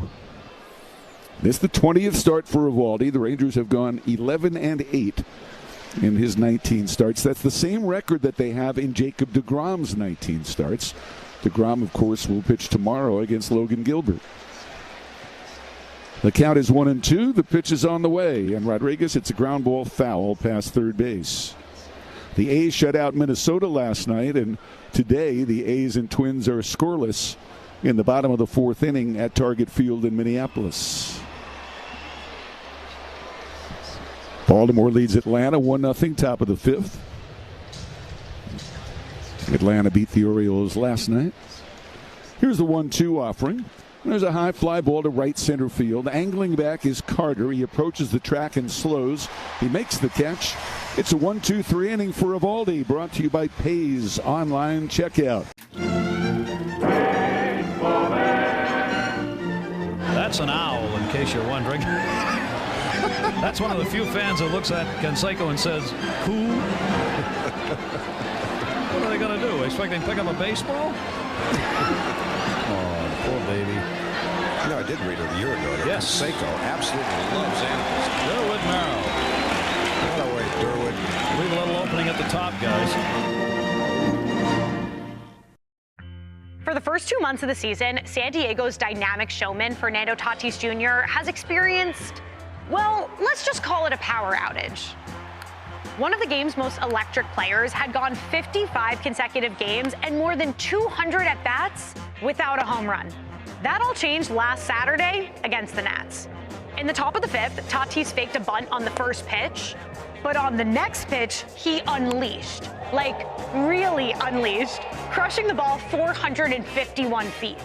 Home run number 1 of 2026 for Fernando Tatis Jr. It was his longest home run since 2021 and capped a 6-game stretch in which he had 13 hits and raised his batting average by 24 points. Enjoy the ride, Fernando. With the home run monkey off his back, let's see if El Nino can turn the tide and add the power surge the Padres will need to keep pace with the Dodgers in the NL West. The people are welcoming, they're loving, they're caring. So if you're looking for a familial feel, definitely Asheville. It's Asheville. That's all you got to say. Yeah. They're excited to be back and back on their feet, so it's been awesome to see the rebuild. Winning or losing, like everybody's there having a good time rooting us on. So I've always enjoyed that the whole year. You play here at the tourist park and you feel like you're back in the old days playing real baseball. Nestled right into the mountains there. That's right on a cliff.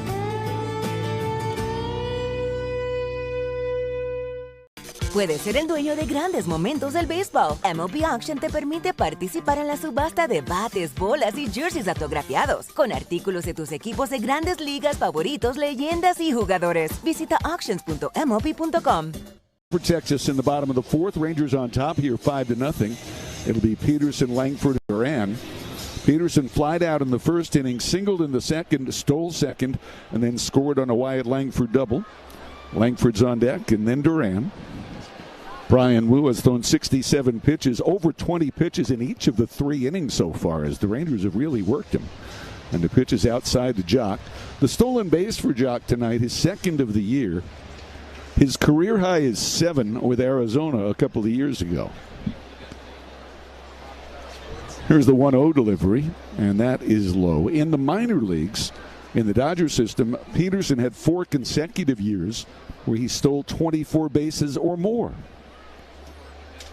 He had a slightly different body type at that time and played center field. A 2-0 pitch. And there's a line shot down the right field line. That is in there for a base hit.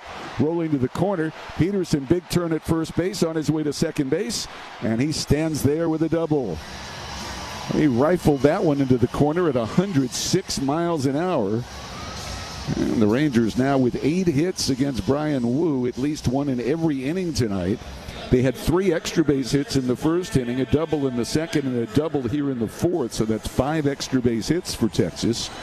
And here comes Langford, who has 2 of the doubles and a run batted in. He has also scored 2 runs. 5-8-0 for Texas, 0-1-0 for Seattle. Peterson looking behind him, checking on the positioning of the second baseman, Cole Young. And the pitch to Langford is outside for ball 1.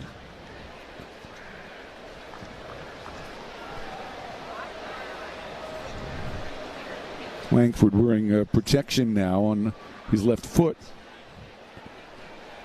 Here's the pitch, and that is down low 2-0. He fouled 2 balls off it in the early portion of the ballgame. Fouled one off it yesterday as well. But had the home run yesterday and 2 doubles here tonight. The 2-0 delivery. And Langford lines one to left. That's a base hit. Peterson will stop at third base. He had to wait for that ball to clear the infield.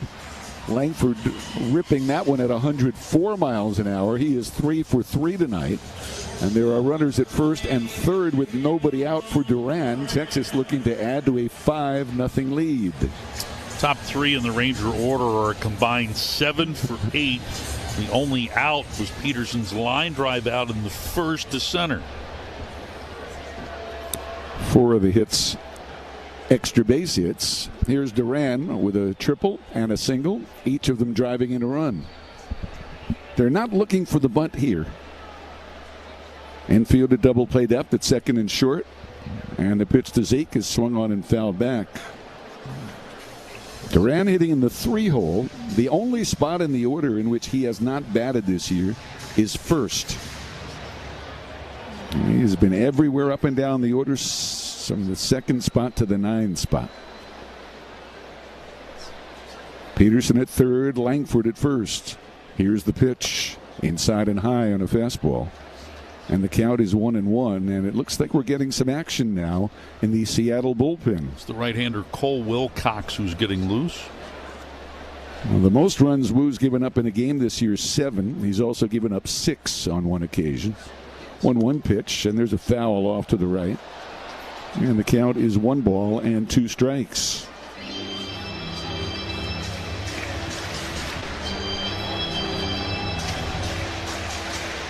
Nobody out here in the last of the 4th as the Rangers look to blow this game open.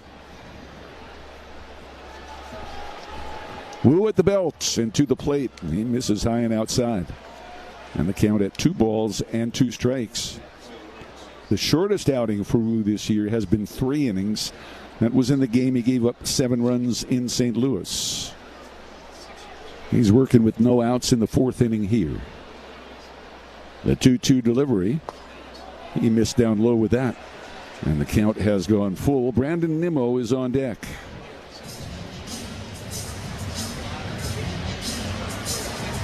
Wu stretches his arms out over his head. Glances over at first base and comes set. Here's the payoff pitch. Duran strikes out swinging. Went after a slider there that might have been outside. That's the first out of the inning and the fourth strikeout for Brian Wu. It brings up Brandon Nimmo, who has walked and flied out to deep right field. Nimmo in the month of July, a .321 hitter with 2 homers and 10 runs batted in. Berger is the RBI leader in the month with 12. And the pitch is inside to Nimmo. Nimmo with 10 RBIs. Duran with 2 RBIs tonight now has 12 RBIs in the month. The Rangers are 8-9 in July. They and the Astros have the 2 best records in the division this month. 1-0 pitch. Nimmo hits a hard ground ball to second. It looks like 2. Young to Emerson and on to first, just in time to get Nimmo and end the inning. And the Rangers failed to capitalize on a first and third no-out opportunity. No runs, 2 hits, 1 left after 4. It's 5-0 Texas on the Trajan Wealth Rangers Radio Network. All your favorite games from MLB Play are back, bigger, bolder, and better than ever. Test your skills with daily puzzles like MLB Pickle, the ultimate mystery player challenge, and Immaculate Grid, where stats and strategy collide. Then in Spinball, build your roster, take on your friends, and compete for the weekly prize. Or be the first to beat the streak and hit your way to the $5.6 million jackpot. Plus, the all-new Daily Walk-Off. Lock in your players by category for the walk-off win. The game's official home for games is MLB Play, only on the MLB app and MLB.com. We have a couple things out here for the first acknowledged unassisted triple play. And Cy Young said, Neil, where are you going? He said, 3 outs. Neil Ball had a fairly short career as a big leaguer, but continued playing in the minors, where he encountered true baseball royalty. Now we're going to connect to Babe Ruth. He dominated the game like no one else had before. I'm holding Babe Ruth's bat. During a 1934 baseball barnstorming tour of Japan, Ruth faced 17-year-old pitcher Eiji Sawamura. Sawamura became a hero in Japan, and the Nippon Professional Baseball League's version of the Cy Young Award bears his name. Maeda won the award in 2010 and again in 2015, when the runner-up was Shohei Ohtani. First pitch crushing! Oh, man! Like the 3 outs of a triple play. It all connects. Go to baseballhall.org to plan your visit to the National Baseball Hall of Fame and Museum in Cooperstown, New York, and catch every episode of Hall of Fame Connections on MLB.tv. This is going to be one of those games that you're going to have to fight the elements. Wow! And I don't think that'll be the last bat toss we see tonight. I would imagine not. As he slid behind Neto, took out his legs, but Neto held onto the ball. Check out what our cameras caught. That's right. Smacking himself in the face when he really likes to pump himself up and make himself angry. Oh, he used the hat. That's pretty nice. Yeah, take a bow. All right, absolutely.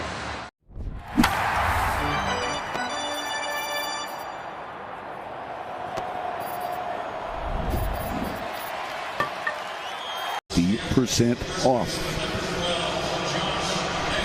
Naylor acquired from Arizona last year on the 24th of July. So last night was the 1-year anniversary of Naylor joining the Mariners. He, of course, had come up through the Cleveland organization along with his brother Bo. Bo, a catcher. And the pitch to Naylor is outside. They are from the Toronto area, Mississauga, Ontario.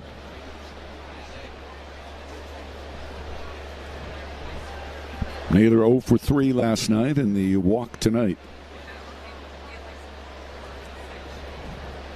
Evaldi delivers, and Naylor takes upstairs for a ball. It is 2-0. Evaldi 50 pitches through 4 innings. 6 strikeouts, only 1 hit allowed, a single by Crawford, and 1 walk permitted by Nathan. Going after his 112th career win tonight. He's 111 and 92.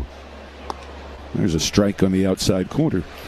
And the count is 2-1 on Josh Naylor. This is 16th career start against Seattle. He's 3-5 lifetime against them with an ERA above 5. And it has not been a great month of July for Nathan Evaldi. There's a ground ball to Lopez ranging to his left. The pitcher Evaldi covers. in time for the out as Peterson went after the ball and couldn't get there. But Eovaldi, as always, very quick to cover the bag, and Nicky Lopez had a very short toss to him for out number 1. It brings up Cal Raleigh, strikeout victim, his first time up. 5th inning brought to you by Balcones. Discover Balcones Distilling. It's the original Texas whiskey. Raleigh, the switch hitter, batting from the left side.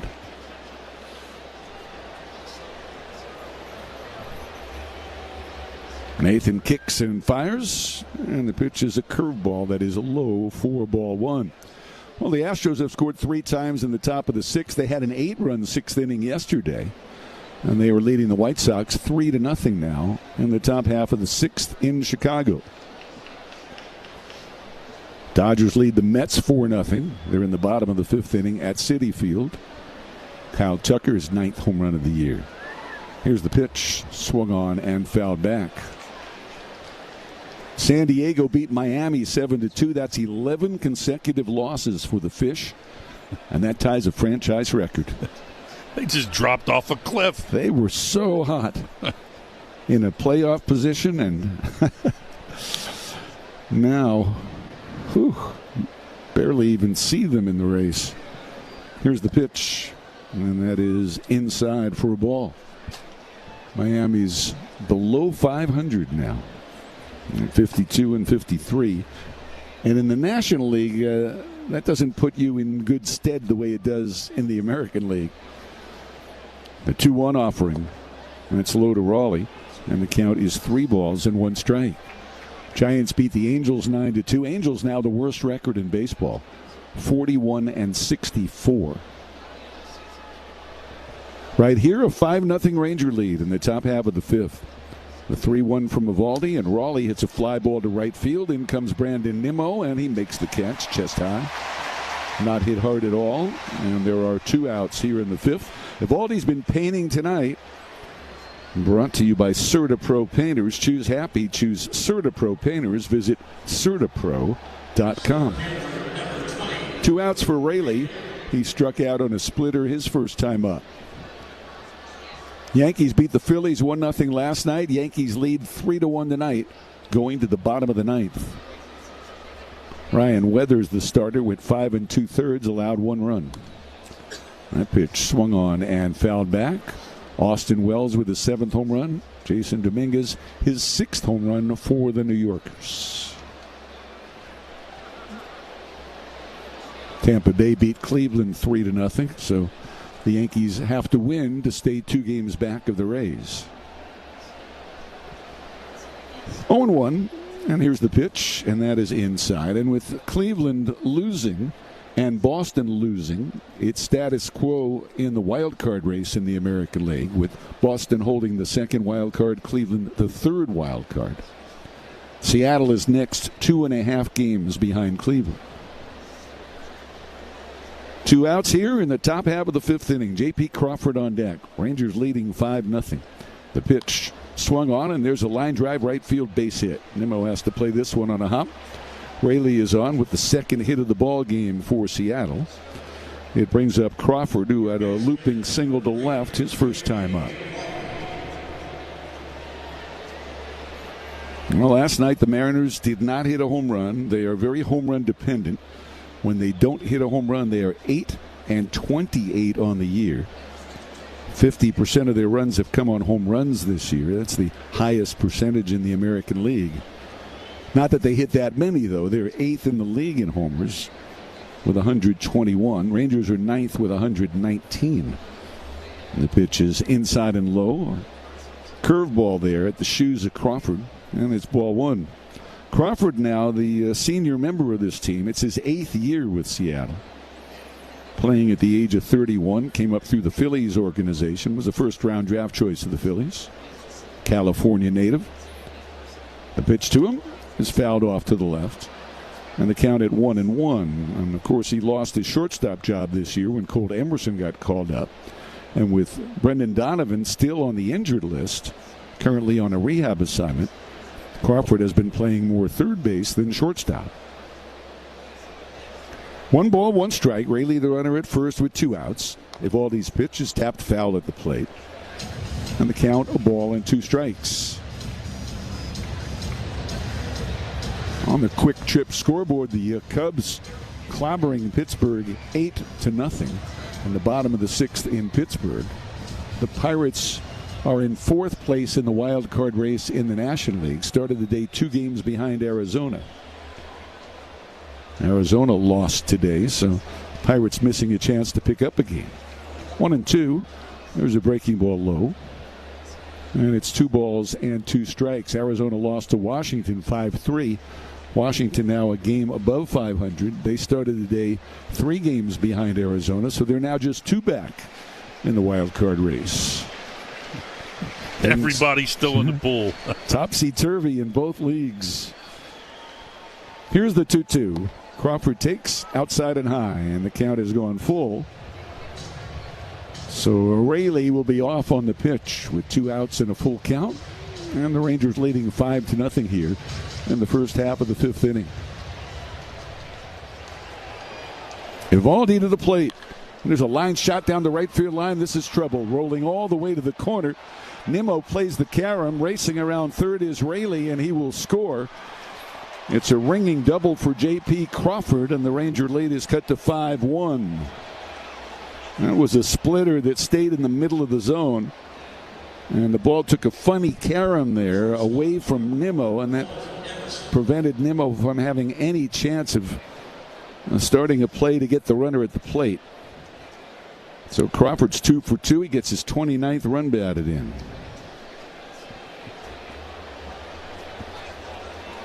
It brings up Colt Emerson, the number 9 batter. Emerson, a strikeout victim, back in the 3rd. Evaldi at the plate, to the plate, and that's fouled off to the left and out of play. Evaldi at 68 pitches. He's thrown 18 in the inning, and that's the most he's thrown in any inning tonight. And again, just a word of caution with Evaldi. He has lost it very quickly in some of his recent starts. The 0-1.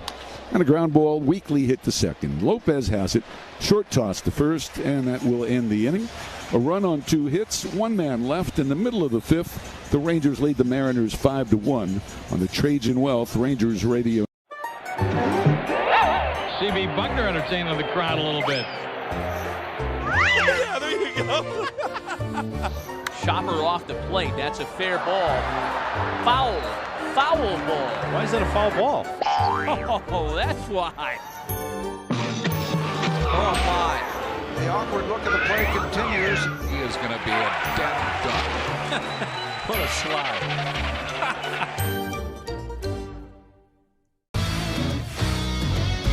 I'm going to throw out a restaurant kitchen term to you, and then hit me with the baseball one. I'll start first. Okay. Mise en place. Oh, mise en place. That is, as the chef, you put all your different ingredients out kind of before you start cooking, right? You got it, man. Yeah. That's the most important That's a tough one. I hear this one a lot because of my name, can of corn. Easy fly ball.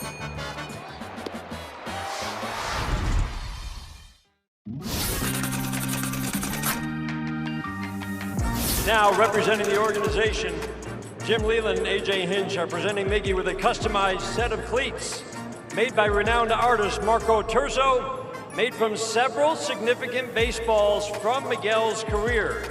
The cleats are presented on a base representing the time he spent at both third and first base in his career.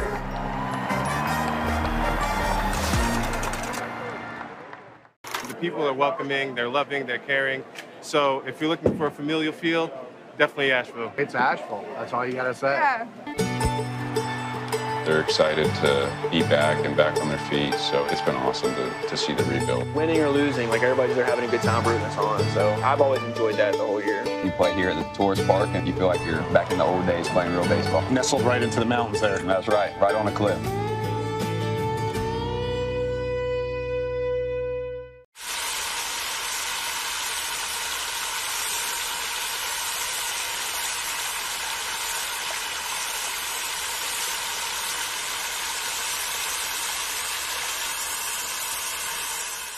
Has doubled in a run and walked. He'll be followed by Nicky Lopez and Alejandro Osuna. Third baseman Crawford is in against Carter, who doubled past Crawford in the first inning to score a run. And the pitch to Evan is outside for ball one. There's action again in the Seattle bullpen. Nobody has thrown in the Ranger pen tonight. Evaldi's been firmly in command. 1-0 pitch, a check swing foul, and the count at 1-1 strike. Tomorrow's game at 1:35. Jacob deGrom for Texas, 7-6 with a 3.76 ERA. Logan Gilbert for Seattle, 8-6, a 3.38 ERA. The two products of Stetson University, both of them Florida natives. The pitch is outside 2-1. deGrom from DeLand, Florida. Gilbert from Apopka, Florida, which is Zach Greinke's hometown. 2-1 pitch, a check swing foul off to the left. And the count at 2 strikes. And then on Monday afternoon, it's Kumar Rocker against George Kirby. Rocker coming off arguably his best outing of the year, 6 scoreless innings. 2-2 the count here on Carter. Wu off the first base side of the rubber. Into the wind and deals, and the pitch is low and inside, and the count has gone full on full count Carter. He's hit everywhere in the Ranger order except third this year. He's hit in 8 different spots in the number 5 hole tonight. Here's the 3-2. Struck him out swinging. Got him on a nasty slider, so 1 out in the bottom of the 5th. That's 5 strikeouts for Wu, who has walked 2 and allowed 9 hits. Here's Nicky Lopez. Matt mentioned earlier, Lopez now with 7 sacrifices to lead the club. He's just 1 off the league lead now. Leody Taveras, center fielder now for the Orioles, is the league leader with 8 sacrifice bunts. David Hamilton of Milwaukee leads the majors with 10. The pitch to Lopez is way outside. Nicky an RBI on a ground ball in the first inning, and had an infield hit to deep short in the 3rd. Hamilton just got off the injured list yesterday or day before. The 1-0 delivery. There's a little tapper, first base side. Wu off the mound has it. Takes it unassisted to the bag. And there are 2 outs here in the last of the 5th, with the Rangers leading 5-1 and Osuna coming up. Hey, think O'Reilly Auto Parts for all your car care needs. Get the parts and service you need fast from the professional parts people at O'Reilly Auto Parts.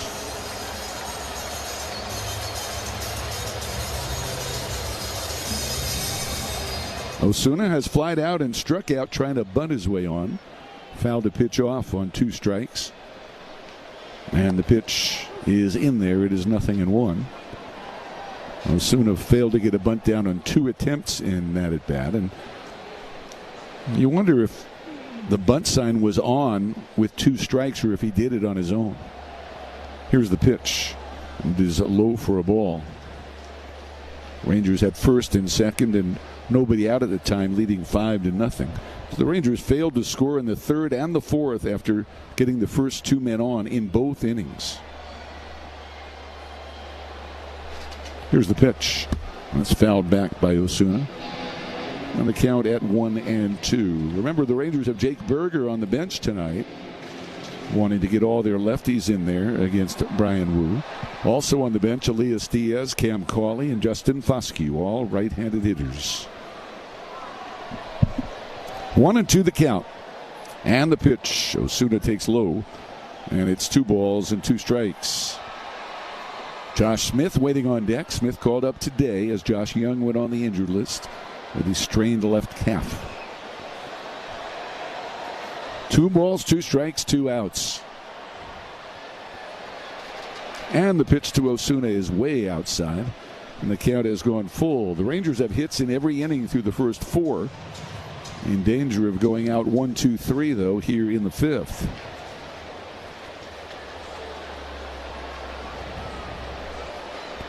Wu back to work at 3-2. And the payoff pitch. Osuna hits a ground ball to first. A skimmer to Naylor. Underhands to Wu covering. And that will close out the inning. A 1-2-3 inning for Wu for the first time tonight.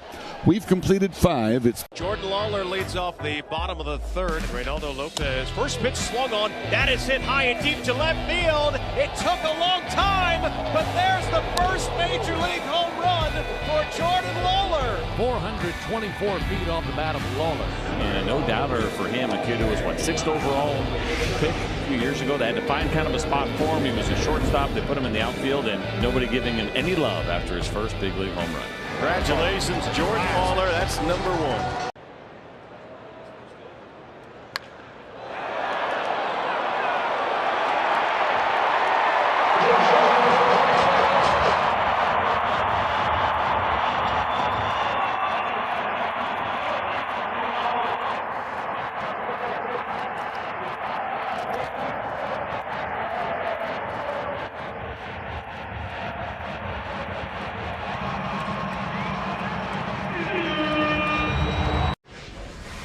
First pitch to Ortiz. Swung on, line towards left. Long run for Ewing. He dives and he made the catch. Ewing went back, and in left field, he's looked terrific. He shouldn't be sneaking up on anybody, right? I mean, he's an all-star, 10 wins, his ERA below 3, and no matter where the game is played, no matter what lineup he's facing, he does his thing. Abrams hits one high and deep out to right center. After it is Troy Johnson. Way back it goes and out of here. And he's got 4 in his last 3 games. Leo Jimenez grabbed it right next to the third base bag. He tapped it with his right foot, fired to second for out number 2, and on to first in plenty of time to get Altuve for 3. 474 feet for Fernando Tatis Jr.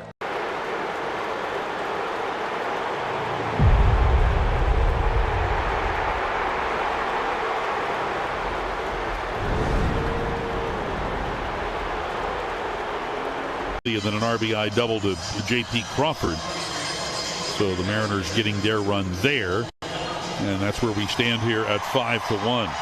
Cole Young to lead it off. Young tonight has grounded to second. He has also lined out to right field. Young in the ball game yesterday, batting 6th in the order, went 3 for 4. One of those, well, all 3 of those hit singles, as Eovaldi misses with a curve here for ball 1. Young had gone hitless in the series in Cincinnati, or against Cincinnati in Seattle. Went 0 for 12 in that series. The 1-0 taken for a strike. So that'll level the count here to 1 ball and 1 strike. Rodriguez on deck, Canzone coming up after him. Rangers have 5 runs on 9 hits. Seattle a run on 3 hits. Outfield straight up, infield playing the left-handed hitter to pull as Eovaldi fires and misses a little bit high, and that'll make it 2 balls and a strike. Eovaldi pressing the PitchCom device. Now turns his attention to Young. The pitch, and that's lifted foul down the left field line. It bends back into the seats.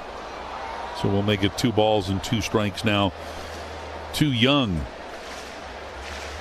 Young very briefly out of the box after fouling the pitch off. Eovaldi goes to the rosin bag. Now gets back on top. A little bit of a back bend before addressing the batter. And the 2-2. And that's bounced up the middle. Duran is there, stabs it on the backhand side, and fires it across to Peterson in time to get the out. So Young 0 for 3 as he bounces to short, and that brings up Julio Rodriguez. Rodriguez 0 for 2 is flied to right. He is also struck out. When Rodriguez flied out to right field in the first inning, for him that was his 3,000th career plate appearance. And remember, Rodriguez in his 5th big league season. Here's a ball grounded foul over in front of the Seattle dugout, strike 1. It's the kind of thing you can do if you're an everyday player all of your years in the big leagues and are hitting at the top of the order. or somewhere near the top. Now Eovaldi with the 0-1. And a swing and a foul, and that, I think, got a piece of the plate umpire Trip Gibson, but he's fine. And so it's now no balls and 2 strikes. Checking in once again on the Quick Trip scoreboard, Astros maintain their 3-0 lead over the White Sox. Houston now batting in the top of the 7th. The Astros have won 4 in a row. That is the current longest winning streak in the American League. And with the Diamondbacks having lost earlier, they had the longest winning streak in the National League at 4 games. Snapped today. 0-2 pitch, and that's outside. And that'll make it 1 ball and 2 strikes. Diamondbacks lost to the Nationals in Washington 5-3.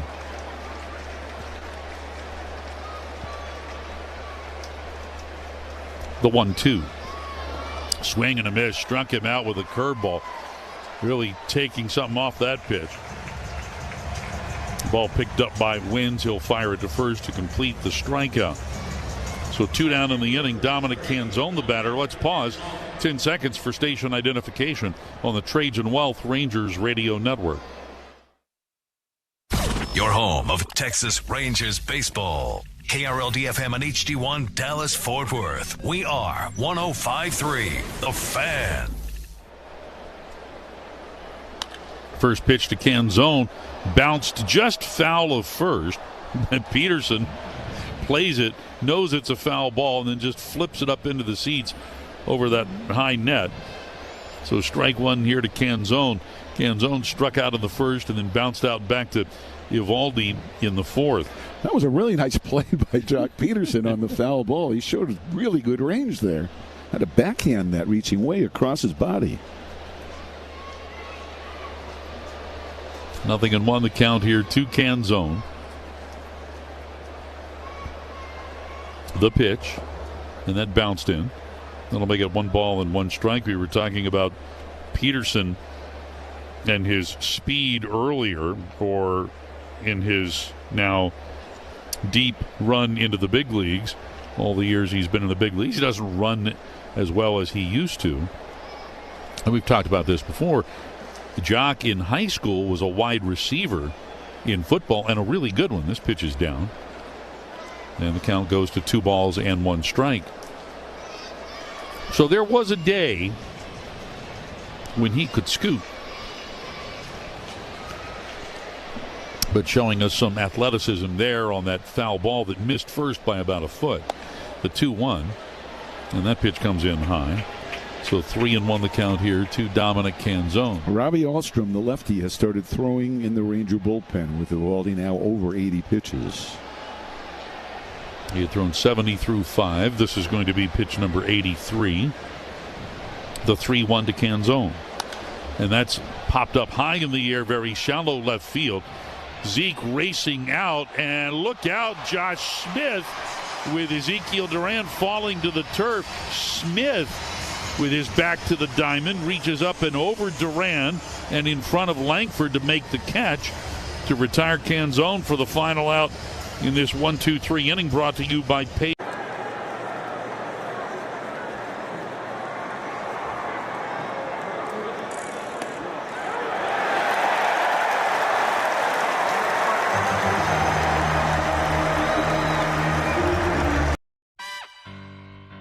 The hometown kid is heading home. For the All-Star break, that is. Tigers rookie shortstop Kevin McGonigal, a native of Media, Pennsylvania, has played his way into the Midsummer Classic in Philly. At 21 years old, McGonigal is the 2nd youngest player in Tigers history to reach the All-Star game. 0-2, swinging line drive, grabbed with a leap by McGonigal at short. Flying through the air to the glove side. These boys are just playing baseball. They're playing ball. The first? That would be Mr. Tiger himself, Al Kaline, at 20 years and 205 days back in 1955. McGonigal has been everything and more for the Tigers. He was named AL Rookie of the Month back in April, and he hasn't slowed down since. McGonigal will be joined by fellow All-Star teammates Dylan Dingler, Riley Green, and Justin Verlander. For the kid that grew up going to games at Citizens Bank Park and idolizing players like Chase Utley and Cole Hamels, this is the best kind of homecoming. On the mound for the Marlins, it is Yuri Perez. The 22-year-old won't turn 23 until April 15th, and last season had a 4.25 ERA. Those numbers are very deceiving because he had a really strong finish. Perez has got him 0-2. See ya. That's the old good morning, good afternoon, and good night, and all on heaters. When you got it going, stay with it. 3-2 right there, called strike 3. The four-seamer, which he'll throw probably over 50% of the time. Nobody on, 2 out. The 2-2 pitch from Perez to Rumfield. Called strike 3. Look at the emotion from Yuri Perez in his season debut. Yuri got him with a fastball. He gets the approval of Sandy Alcantara. 7 innings for Perez. Yeah, and it's really amazing when you say he's still just 22 years old. Wilcox made 1 appearance for the Rays last year. This will be his 18th appearance for the Mariners this season. And Josh Smith, who made that running, twisting catch to retire Canzone to end the top of the 6th, will lead things off here for the Rangers. Wilcox out of the stretch, and he fires a fastball in there at 96 for strike 1 to Smitty. Smith has bounced to first. He has also struck out. And this next pitch fouled off right in front of the plate, and that'll make it no balls and 2 strikes. In his 17 relief appearances, the right-hander Wilcox does not have a decision, and a 3.43 ERA, 19 hits allowed in 21 innings. High walk total, 14 walks. He has struck out 20. Opponents hitting .241 overall against Wilcox. And this pitch hit off the end of the bat down the left field line. Arozarena on the move toward the line makes the running grab. So 1 down. And that will bring up Austin Wynns. Hey, coming up on August the 8th, that's a Saturday. Rangers are at home against the Baltimore Orioles. And if you're one of the first 10,000 fans to come out to the ballpark, you'll get a golf polo presented by Energy Transfer. Tickets are available at Rangers.com. And like today, on that Saturday, August the 8th, first pitch is slated for 6:15 in the evening. Wynns takes this pitch for ball 1. Wynns has bounced to short, and he is struck out.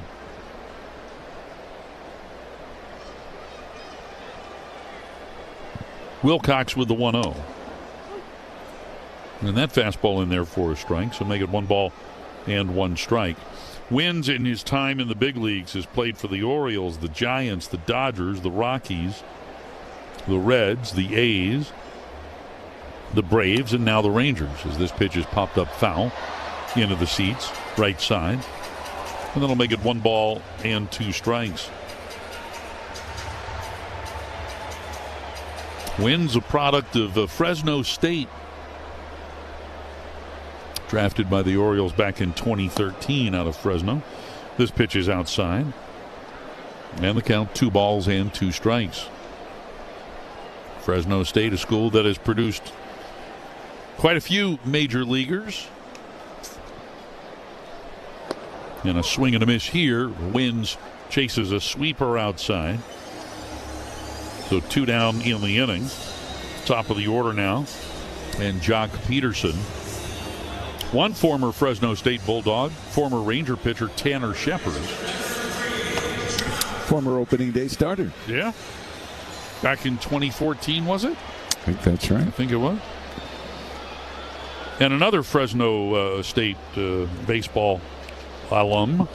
Here's a swing by Peterson, and he fouls this one back, strike 1. Some guy by the name of Aaron Judge. Heard of him? Yeah.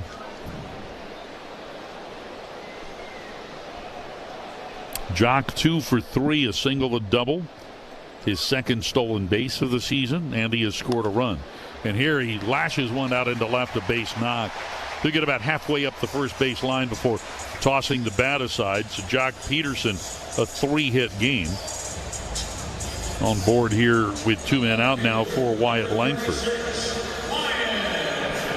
And Wyatt also with 3 hits already. 3 for 3, a pair of doubles, a single, 2 runs, and a run batted in.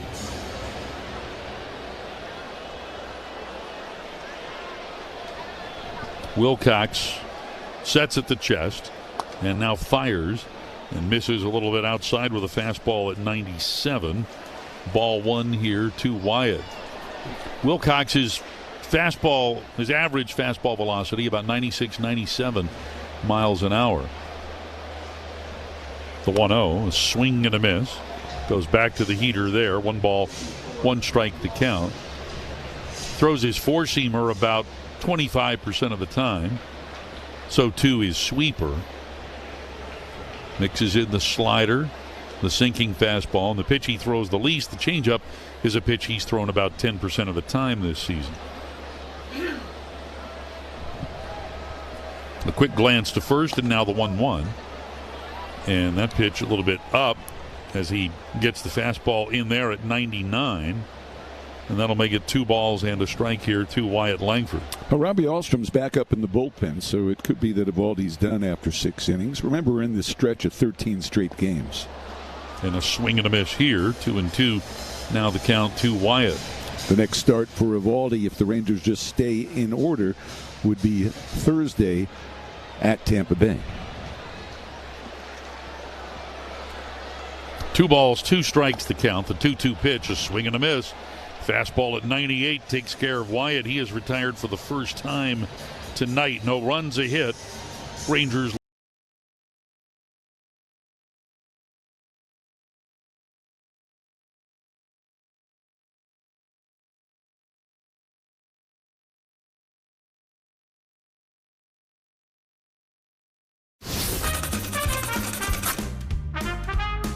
A sartorial issue here. There's the team name, Chicago Cubs, so it does work. It's got the right color. Yeah, it's gray. Maybe there was something went wrong with his other one. 1-1 to Marte, in the air, right to the guy we just showed you.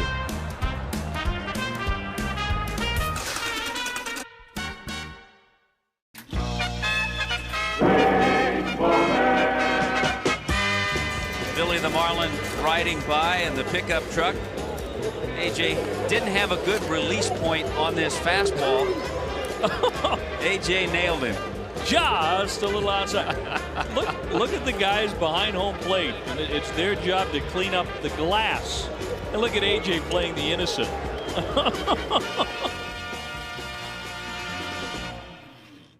Puedes ser el dueño de grandes momentos del béisbol. MLB Auction te permite participar en la subasta de bates, bolas y jerseys autografiados, con artículos de tus equipos de grandes ligas favoritos, leyendas y jugadores. Visita auctions.mlb.com.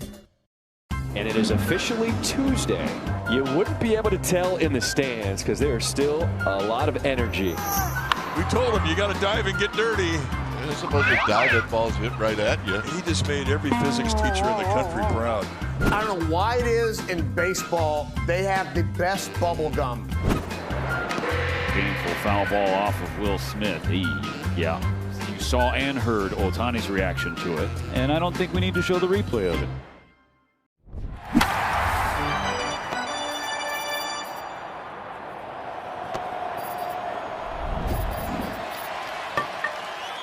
Wyatt Langford, after striking out to end the bottom of the 6th, is now out of the ball game. Cam Cauley will enter in that 2 spot in the batting order to play at second base, and that's going to move some other guys around. As Eovaldi is back out here to start the 7th, Randy Arozarena hits one up the middle. Nicky Lopez is there, moving to his left. He'll field it and throw him out. So Arozarena retired on 1 pitch. And that brings up the left-handed hitting Josh Naylor. You've got Robbie Alstrom, the lefty, ready to go in the bullpen, but Skip Schumacher staying down in the dugout. So Cauley is now in at second. That moves Lopez over to short. It moves Ezekiel Duran over to third, and Josh Smith, who had been at third base, is now out in left field. As Naylor takes this pitch down near the bottom of the zone for strike 1. Naylor walked in the 2nd, grounded out in the 5th. 0 for 1 in the ballgame. The 0-1 pitch. Curveball in there for a strike. Pitch is called a strike. The hitter's challenge. And Josh Naylor is challenging the Trip Gibson call of strike 2. And he's wrong. Seattle has one challenge. Trip Gibson is correct. And the count will be no balls and 2 strikes. So the Mariners down to 1 ABS challenge. Naylor asks for time, readjusts the batting gloves, and then digs back in here. The 0-2. And that one is topped foul. Rolls toward the Rangers dugout. So we'll stay at 0-2. Hey, coming up on Monday, August the 3rd, the Rangers open up a 3-game series against the San Francisco Giants. And specialty night tickets will get you a co-branded Grateful Dead Rangers concert t-shirt. And you can purchase your specialty night ticket by going to Rangers.com. Here's a fastball over the inner half, a called third strike. Naylor rung up. That's 8 strikeouts now for Eovaldi here today, and he's really spread them out. He began with a flurry of strikeouts. He struck out 5 one time through the order, and then didn't strike out the next batter until Julio Rodriguez leading off the 4th. He has now fanned 2 of the last 4. As this pitch is taken low, ball 1 by Cal Raleigh. Raleigh is struck out and fly to right, 0 for 2. 5-1, Rangers on top here in the 7th. Here comes the 1-0. Swing and a pop-up high in the air, right side of the infield. Peterson at first calling for it, and he makes the one-hand grab to get Raleigh. How about Nathan Eovaldi? 7 innings of 1-run ball, and yet another 1-2-3 inning brought to you by Pays Online Checkout. 7th inning stretch time. Let's join Globe Life Field public address announcer Chuck Morgan. Martin back near the wall, jumps up and makes the play. He peels it off the middle of that 20-foot high wall with a wonderful leaping grab. Nice job, Austin Martin. Ozzie diving stop from his knees. Side retire. Diving is caught. He made another great catch. Well, that's how you win 4 straight Gold Gloves. And it is caught by Miles Straw. And Kreidler going out, and Kreidler makes a great play. Boy, the fellas came to play defensively. Vladdy snatches it on the line, spins, throws a strike to Bieber, covering the back for the out. Really nice play by Vladimir Guerrero Jr. And they'll throw home to get the out. That's Chansey. Troy's there. Hopscotch inning over. Nice play, Massey. Does he have time? Yes. Man, oh man, was that sweet. Clements got it, sliding stop. What a play by Ernie Clement for out number 2. The Blue Jays defense has been up to the task this afternoon. First pitch to Ortiz. Swung on, line towards left, long run for Ewing. He dives and he made the catch. Ewing went back, and in left field, he's looked terrific. He shouldn't be sneaking up on anybody, right? I mean, he's an all-star, 10 wins, his ERA below 3, and no matter where the game is played, no matter what lineup he's facing, he does his thing. Abrams hits one high and deep out to right center. After it is Troy Johnson. Way back it goes and out of here. And he's got 4 in his last 3 games. Leo Jimenez grabbed it right next to the third base bag. He tapped it with his right foot, fired to second for out number 2, and on to first in plenty of time to get Altuve for 3. 474 feet for Fernando Tatis Jr. Gorman ahead in the count. Cardinals down 5. Swing and a drive. That's a mammoth shot for Gorman. A long home run over the bullpen. That was a pretty easy swing by Gorman, and that ball went way over the Cardinals bullpen in right field. He has tremendous power. Get a good pitch to hit. When you do, don't miss it. Nolan didn't. 443-foot shot by Nolan Gorman all over it. Deep right field for Gorman. He got all of it.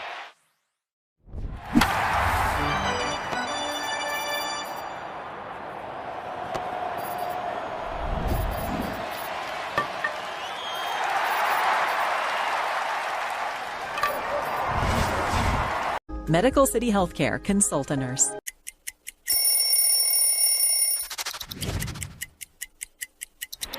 All right, so here's the Mets home jersey. To me, growing up in New York, also a very iconic jersey. The blue pinstripes that represented the Dodgers. Got the orange outline, which represented the Giants, which are the two teams that left New York. And then subsequently, the Mets were created. You know, my parents were Mets fans growing up, and this was the seventh inning. Rangers, who scored 5 runs over the first 2 innings, lead it here 5-1. Remember, 2 more games remaining in this series, not 1, but 2. Tomorrow, a 1:35 start as Jacob deGrom takes on Logan Gilbert. And then Monday, we finish the series, the final game in the wraparound series. A 1:35 start on Monday as well. Kumar Rocker pitching for the Rangers against George Kirby of the Mariners. All right, Wilcox back out for his second inning of relief work, and Ezekiel Duran leads things off here for the Rangers. First pitch at the top of the zone for strike 1. Zeke in the ballgame 2 for 3, tripled to drive in a run in the first, and then singled to bring home another run in the second. The 0-1, swing and a miss, big cut there at the changeup, and he's behind in the count, 0-2. Zeke, with his 2 hits here today, has extended his current hitting streak to 5 games. He is 7 for his last 19. And this pitch maybe a little bit on the high side, so make it a ball and 2 strikes. Nimmo on deck, Carter coming up after him. Wilcox reaches into the glove, kicks and throws, and this one is lined toward the right field corner, but it will hit the netting, the screen well down the line, out of play, keeping the count here at a ball and 2 strikes. Zeke now with 10 runs batted in over the last 15 games, up to 53 for the season. 1-2 pitch here, another souvenir into the seats down to our right. Wilcox coming on for Brian Wu. A lot of 5s in Wu's line here today. 5 innings, 9 hits, 5 runs allowed, all earned. He walked 2 and struck out 5 and threw 95 pitches. This pitch gets fouled back. So Zeke hanging around.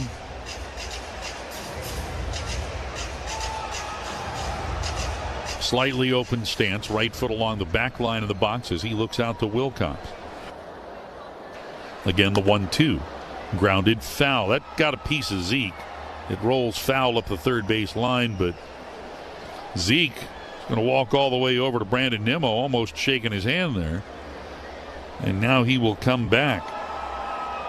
Well, Wyatt Langford coming out after striking out to end the bottom of the 6th, and you got to figure that's to take a look at that left foot. Wyatt back in the second inning fouled a couple of pitches off of his left foot, and when he came back out to bat in the 4th, had protective gear over the top of the left foot, the ankle, and a little ways up the shin. The 1-2 here is outside. 2 balls, 2 strikes the count. Zeke does not wear any protective gear on his left foot.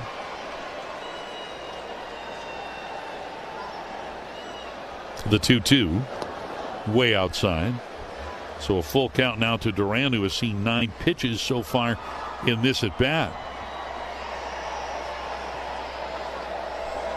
We mentioned Zeke sees more pitches per plate appearance than the average big leaguer, and that's not something that's been the case in prior seasons. Here, he asks for time and steps out. Full count to Duran, leading off the bottom of the 7th. Rangers up 5-1. The pitch, and this one is hit out into right center. Canzone on the move, and he'll make the running catch. So Canzone closing on that one. Zeke, the first out here in the bottom of the 7th, brings up Brandon Nimmo. Rangers baseball brought to you by Balcones. Discover Balcones Distilling, the original Texas whiskey. Hallstrom's back up in the bullpen, so it looks like after 91 pitches, that will be it for Eovaldi. 7 innings of work for big game Nate here today. Just 1 run allowed, 8 strikeouts. As Nimmo looks at a pitch inside, called a ball, but this will be challenged here by Cal Raleigh. It's a strike. And it just does nick the inside corner, so Raleigh is correct. 0-1 here to Nimmo. Nimmo tonight 0 for 2 with a walk and a run scored. The 0-1 hit hard, but caught at first by Naylor. That came off the bat at 104 miles an hour. Naylor only enough time to make one step to his right, stretch that right arm out as far as he could to snare that line drive. So 2 down in the inning. Now for Evan Carter. Bailey and Gallion, attorneys at law, remind you to get home safe. Call 817-888-8882 or visit thetexasattorney.com for a free consultation. First pitch to Evan misses. Carter has doubled, walked, and struck out. This pitch is outside. Make it 2 balls and no strikes.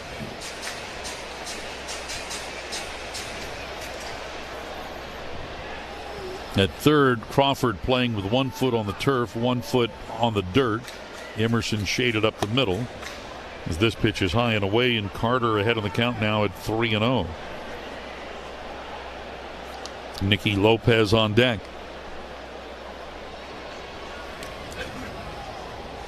The 3-0 pitch. And Carter taking all the way, takes it over the outer half for a strike. So make it 3-1.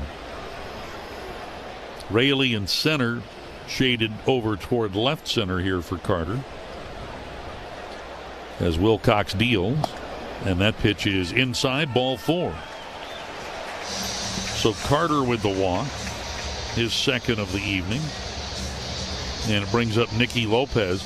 Lopez here tonight, and time is called here. Manager Dan Wilson on his way out of the third base dugout. That is going to be all for Wilcox. Pretty good relief work for him in an inning and 2/3. Martin back near the wall, jumps up, and makes the play. He peels it off the middle of that 20-foot high wall with a wonderful leaping grab. Nice job, Austin Martin. Ozzie diving stop from his knees. Side retire. Diving is Quan. He made another great catch. Well, that's how you win 4 straight Gold Gloves. And it is caught by Miles Straw. And Kreidler going out, and Kreidler makes a great play. Boy, the fellas came to play defensively. Vladdy snatches it on the line, spins, throws a strike to Bieber, covering the back for the out. Really nice play by Vladimir Guerrero Jr. And they'll throw home to get the out. That's Chansey. Troy's there. Hopscotch inning over. Nice play, Massey. Does he have time? Yes. Man, oh man, was that sweet. Clemens got it, sliding stop. What a play by Ernie Clement for out number 2. The Blue Jays defense has been up to the task this afternoon. Whoa, and it was still a strike. How about that? Me? He's falling down. He can't even see home plate. Duke has it and throws a changeup in the dirt. Really a silly play. And now he will display his soccer skills once again. Be careful out there. Oh, my. Look at Berkman running to the dugout. Are you kidding me? These guys are scared to death. Now the sprinklers come on. Somebody really messed up. Puedes ser el dueño de grandes momentos del béisbol. MLB Auction te permite participar en la subasta de bates, bolas y jerseys autografiados, con artículos de tus equipos de grandes ligas favoritos, leyendas y jugadores. Visita auctions.mlb.com.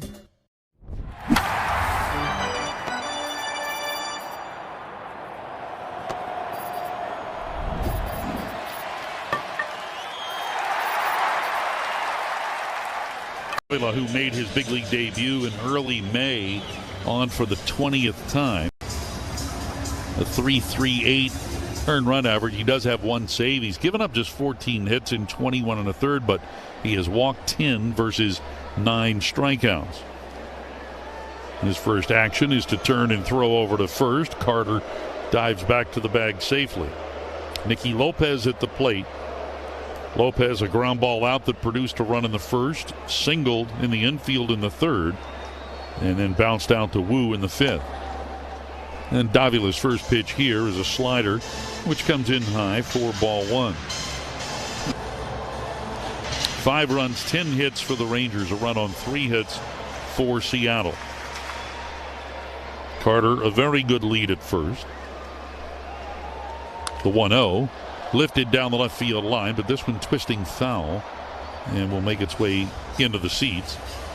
So a ball and a strike here to Nicky Lopez. Now, we mentioned earlier Lopez, an excellent 2-strike hitter this season with the Rangers. He's also been fantastic with 2 outs. His 2-out batting average. We just get a balk? I think we just got a balk. So Davila balks and Carter moves up to second.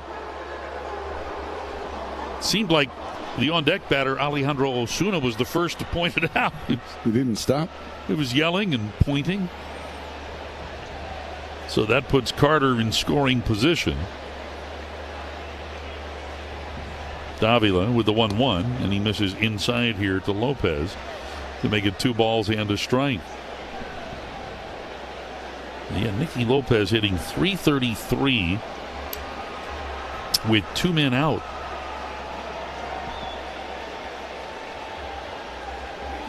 The 2-1. And that one's chopped foul at the plate, so 2 balls, 2 strikes to count here. The Rangers certainly have had opportunities to add to the 5 runs they put up over the first 2 innings.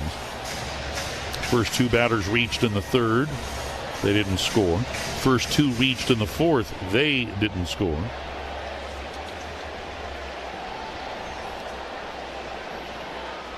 Two and 2 the count here to Lopez.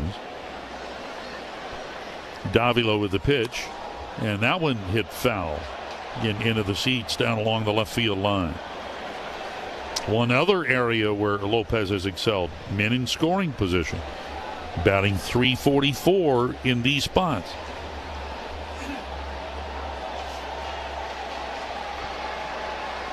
Infield playing him to pull, though there's plenty of room between Emerson at short and Crawford at third. And the 2-2 pitch here down and in. So a full count now to Lopez. Outfield fan toward left. Lopez taps the plate twice with his bat, waves it low as he looks out to Davila. And he'll turn to his right and look Carter back to second.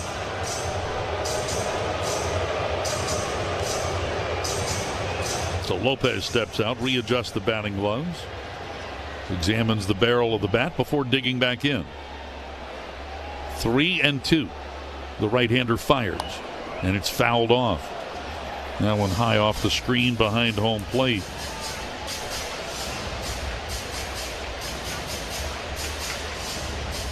In the 8th inning, bottom third of the order, due up for Seattle. And all left-handed batters, which makes sense with Alstrom warming up. Make it 4 lefties in a row, with Young, the leadoff batter, due 4th in the inning as Lopez gets out of the way of a pitch that almost hits him in the feet. He draws the walk. Well, again, something that has been fairly commonplace for the right-hander Davila. His 11th walk now in 21 1/3. And here's Alejandro Osuna, 0 for 3 tonight. Osuna has lined to deep center, struck out, and bounced out to first.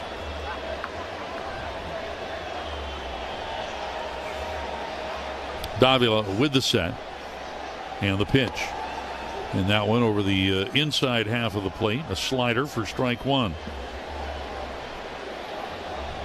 Osuna also excellent with men in scoring position, a .365 batting average in these situations.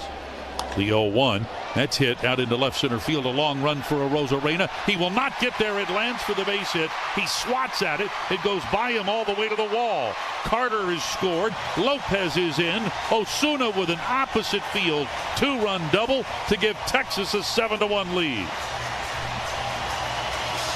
He didn't hit the ball that hard. It was in on his hands, but he fought it off, and that thing went about 380 feet to left center field.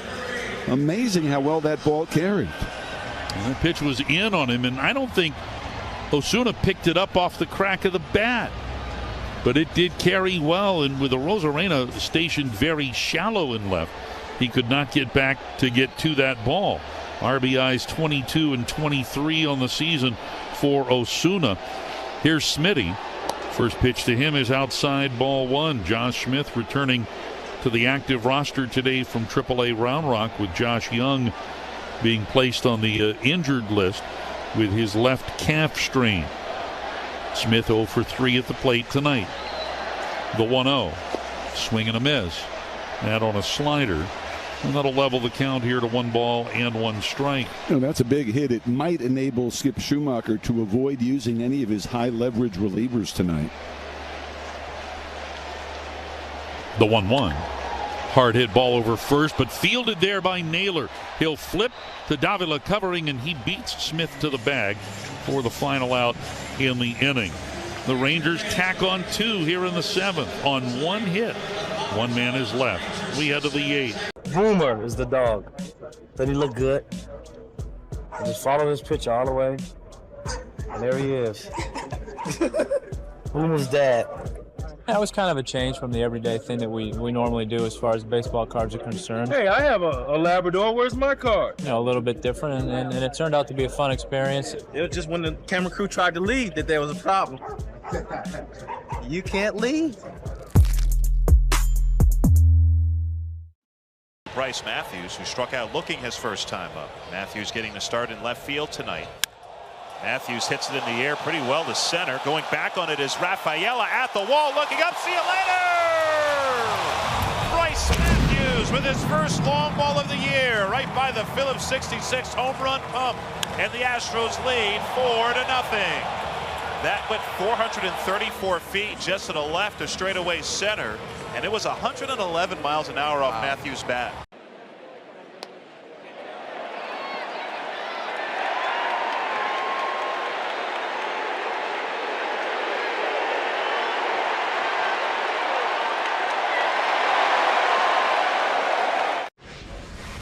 First pitch to Ortiz. Swung on, line towards left, long run for Ewing. He dives and he made the catch. Ewing went back, and in left field, he's looked terrific. He shouldn't be sneaking up on anybody, right? I mean, he's an all-star, 10 wins, his ERA below 3, and no matter where the game is played, no matter what lineup he's facing, he does his thing. Abrams hits one high and deep out to right center. After it is Troy Johnson. Way back it goes and out of here. And he's got 4 in his last 3 games. Leo Jimenez grabbed it right next to the third base bag. He tapped it with his right foot, fired to second for out number 2, and on to first in plenty of time to get Altuve for 3.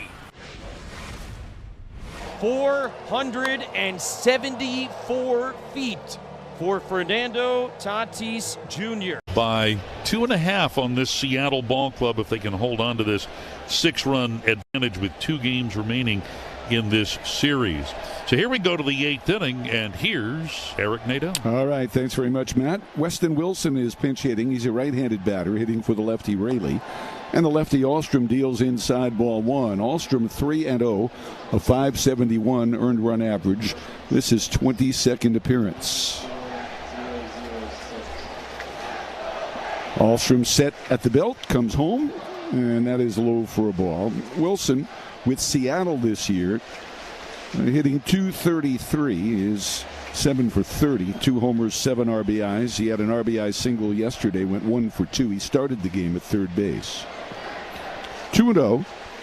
Alstrom delivers, and there's a weak ground ball left side, cut off by the third baseman Duran with a bare hand, throws to first and gets him. Wow, what a play by Ezekiel Duran. Our Whataburger, what a play of the game. On the run, barehanding that ball and throwing in one motion to get Weston Wilson. Man, full speed to get to that ball in a barehand pickup, so difficult to do. And he's turning his body as he's picking up the ball to get into a better position to make the throw on the run. Remember, Duran did not start this game at third base. He started it at shortstop. Now here's Crawford. He's 2 for 2, a single and a double, and a run batted in. And the pitch is in for a strike. The only Seattle run came in the 5th inning. when Raley singled off Eovaldi with 2 outs and Crawford doubled him home.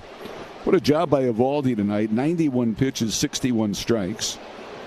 7 innings, 2 hits, 1 run, 1 walk, 8 strikeouts, lowered his ERA to 4.05. The 0-1 delivery, and that's a fastball in for a strike. Now, Alstrom is pitching for the 5th time since the All-Star break. He pitched twice in Atlanta, twice against the White Sox. So in 8 games since the break, and he's been on 5 times, hasn't given up a run during that time. And the pitch is high, 1 ball and 2 strikes.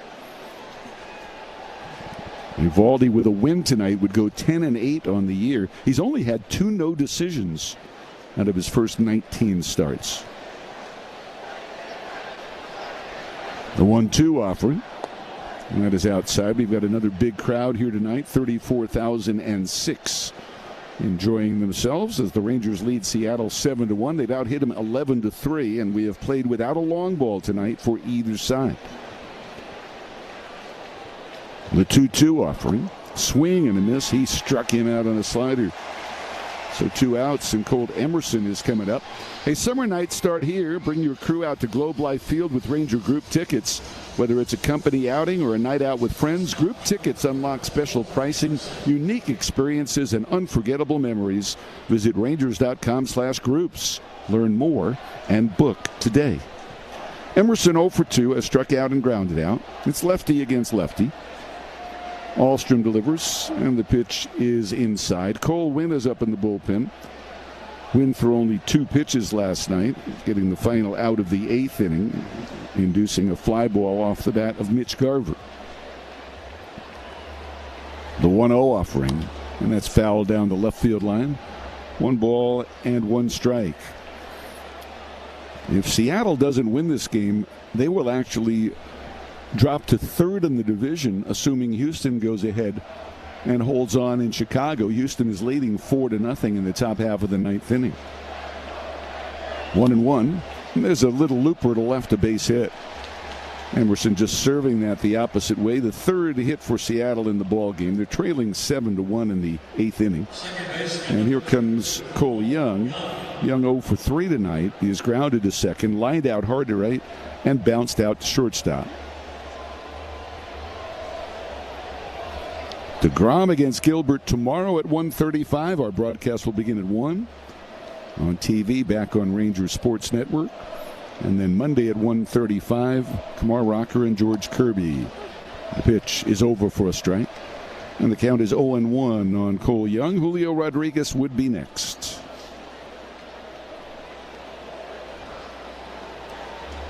Alstrom set at the belt.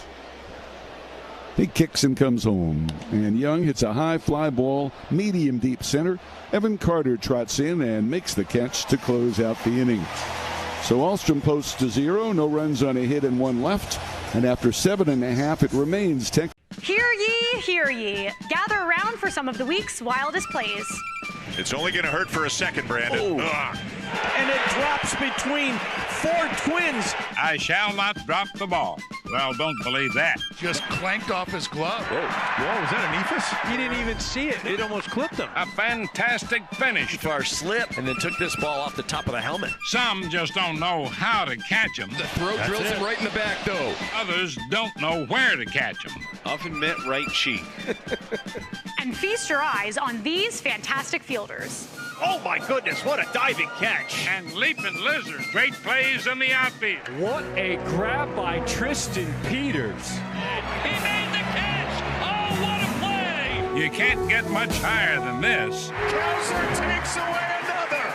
Crowder makes the catch. Oh my, what a play by Tyro Taylor. How about that?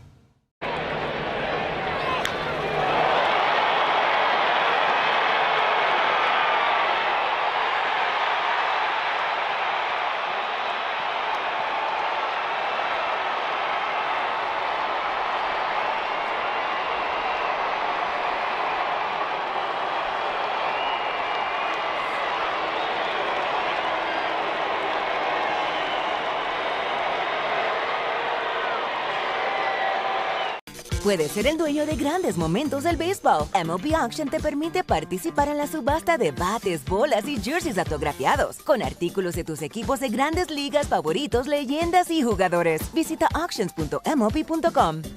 All your favorite games from MLB Play are back, bigger, bolder, and better than ever. Test your skills with daily puzzles like MLB Pickle, the Ultimate Mystery Player Challenge, and Immaculate Grid, where stats and strategy collide. Then in Spinball, build your roster, take on your friends, and compete for the weekly prize. Or Seattle Mariners, he's batting 7th in their order. Austin Wynns first up for the Rangers against Davila here in the bottom of the 8th. Davila walked the first man he faced and gave up a 2-run double to Osuna before getting Smith to ground out to end the 7th. So there's a run charged to Davila, 1 charge to Wilcox, and the first 5 to Brian Wu in 5 innings. The Rangers have gotten 5 runs off each of the Seattle starters in this series. Wynns has struck out twice tonight. He takes a strike on the inside corner. He grounded out his first time, so he is 0 for 3. Peterson on deck, and then Cawley here in the Ranger half of the 8th inning. Davila delivers, and there's a ground ball foul past third base, and the count is 0-2.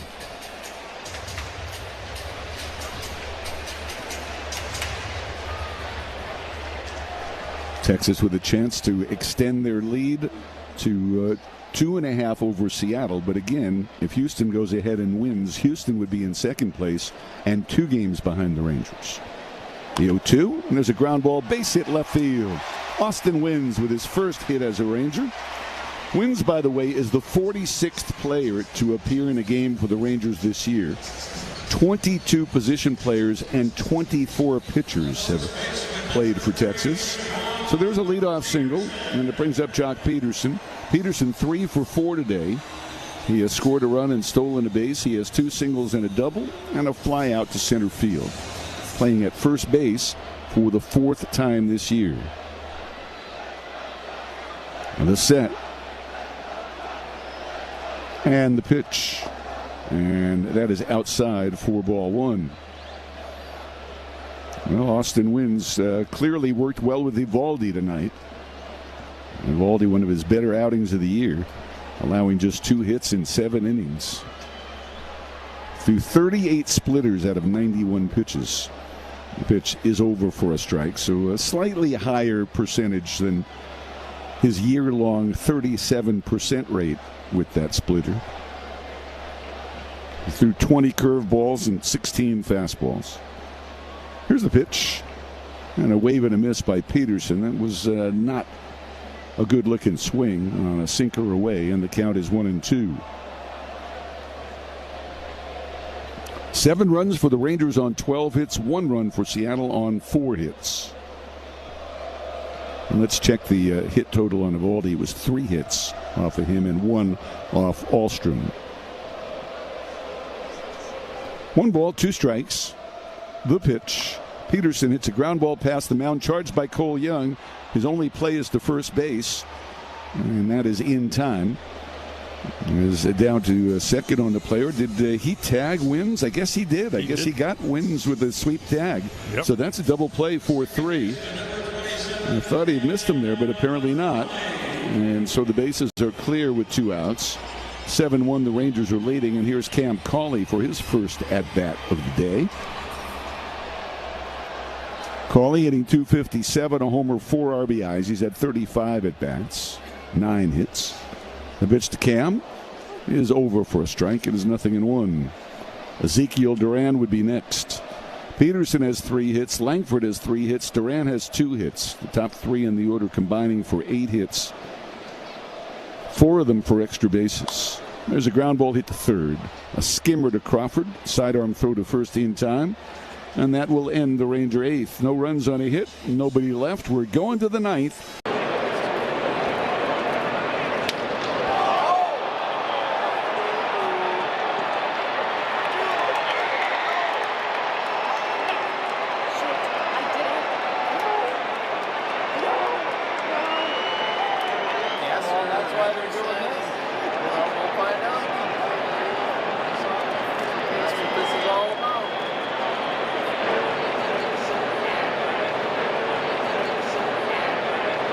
The captain, Derek Sanderson Jeter, is one of the winningest players in Major League history. He was wearing these very batting gloves when he notched one of those most memorable hits, the 3,000th of his career. Are we supposed to spit in them like they do the batting gloves? No spitting. This is a non-spitting museum. He's just the second player in history whose 3,000th hit was a home run. The first was a former teammate from the Yankees' 1996 World Series championship team.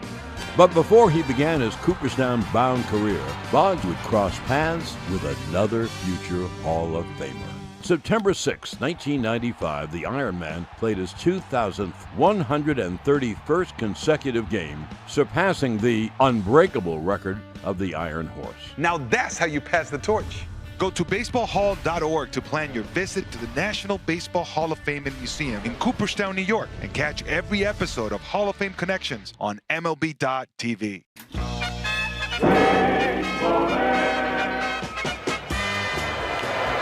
They'll only be able to get one if they can get that. Here, John bobbles the ball, and to the helmet. They're going to try to score again here. And Tommy John should have stayed out of the way both times. Tommy made 2 errors. 3 errors? They can't give him 3 errors. That is something. 3 errors on one play. Wow.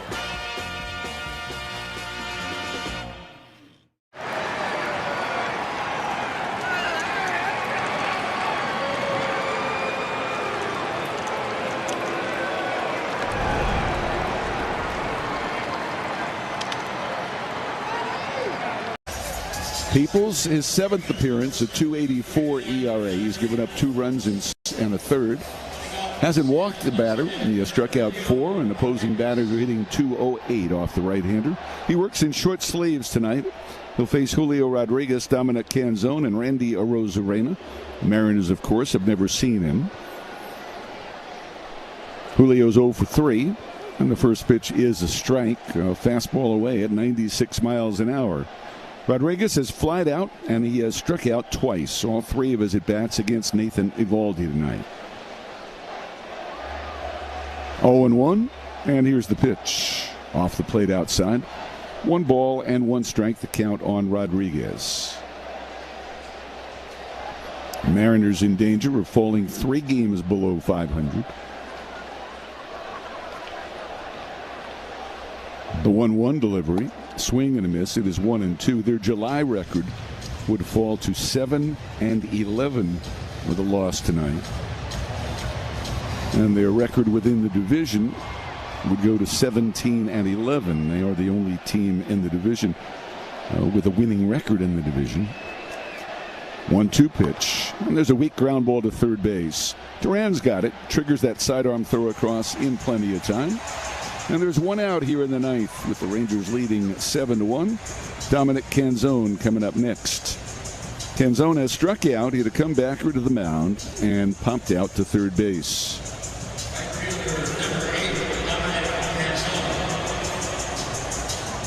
Randy Arozarena on deck for Seattle. They have 2 more bench players available, Buddy Kennedy and Mitch Garver, both right-handed hitters. Here's the pitch, and that's in there for a strike. The Rangers brought Cawley off the bench, but have not used Justin Foscue, Jake Berger, or Elias Diaz. And Diaz will no doubt catch DeGrom tomorrow. Here's the pitch. There's a little nubber back to the mound. Peoples has this one. Underhands over to first to Peterson. And there are 2 outs. 7-1 Rangers. Here's Arozarena. He has struck out, flied out, and grounded out. Rangers scored 3 in the first inning tonight. And that's really all they've needed. Langford doubled with 1 out. Duran tripled him home. Nimmo walked. Carter doubled home a run. And Nicky Lopez drove in a run with an infield out. Then in the second, Langford an RBI double, Duran an RBI single, and Osuna a 2-run double in the 7th. Pitch to Arozarena. Fouled back. It is 0-1. The only Seattle run came in the 5th inning when they were down 5-0. With 2 outs, Raley singled and Crawford doubled to drive him in. 0-1 the count. And here's the pitch. It is high. This is the 5th game between these 2 teams in this ballpark this year. Seattle has scored a total of 8 runs in those 5 games. The Rangers with the 7th spot today have scored 20 in the 5 games. Here's the pitch. Swing and a miss.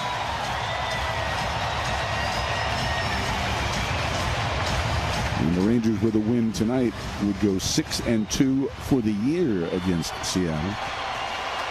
Mariners would have to win the next 5 to win the season series. 1-2 pitch outside. And it's 2 balls and 2 strikes.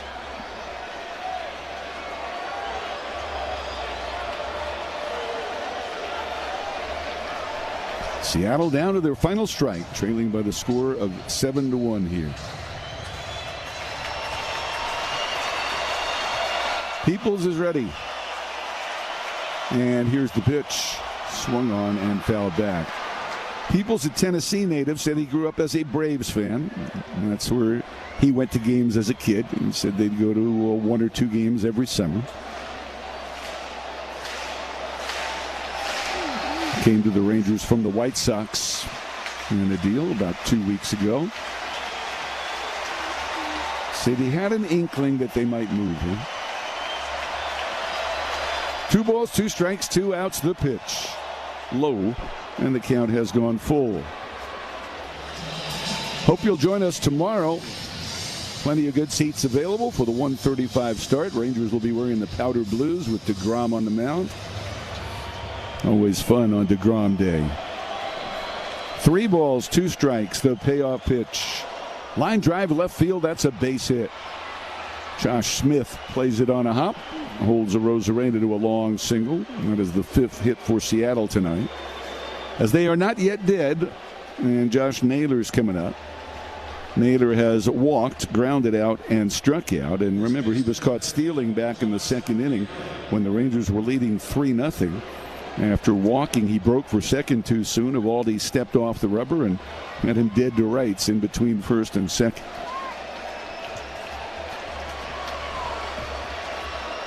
Peoples, the stretch. And the pitch. And Naylor hits a ground ball to first. Peterson backhands it.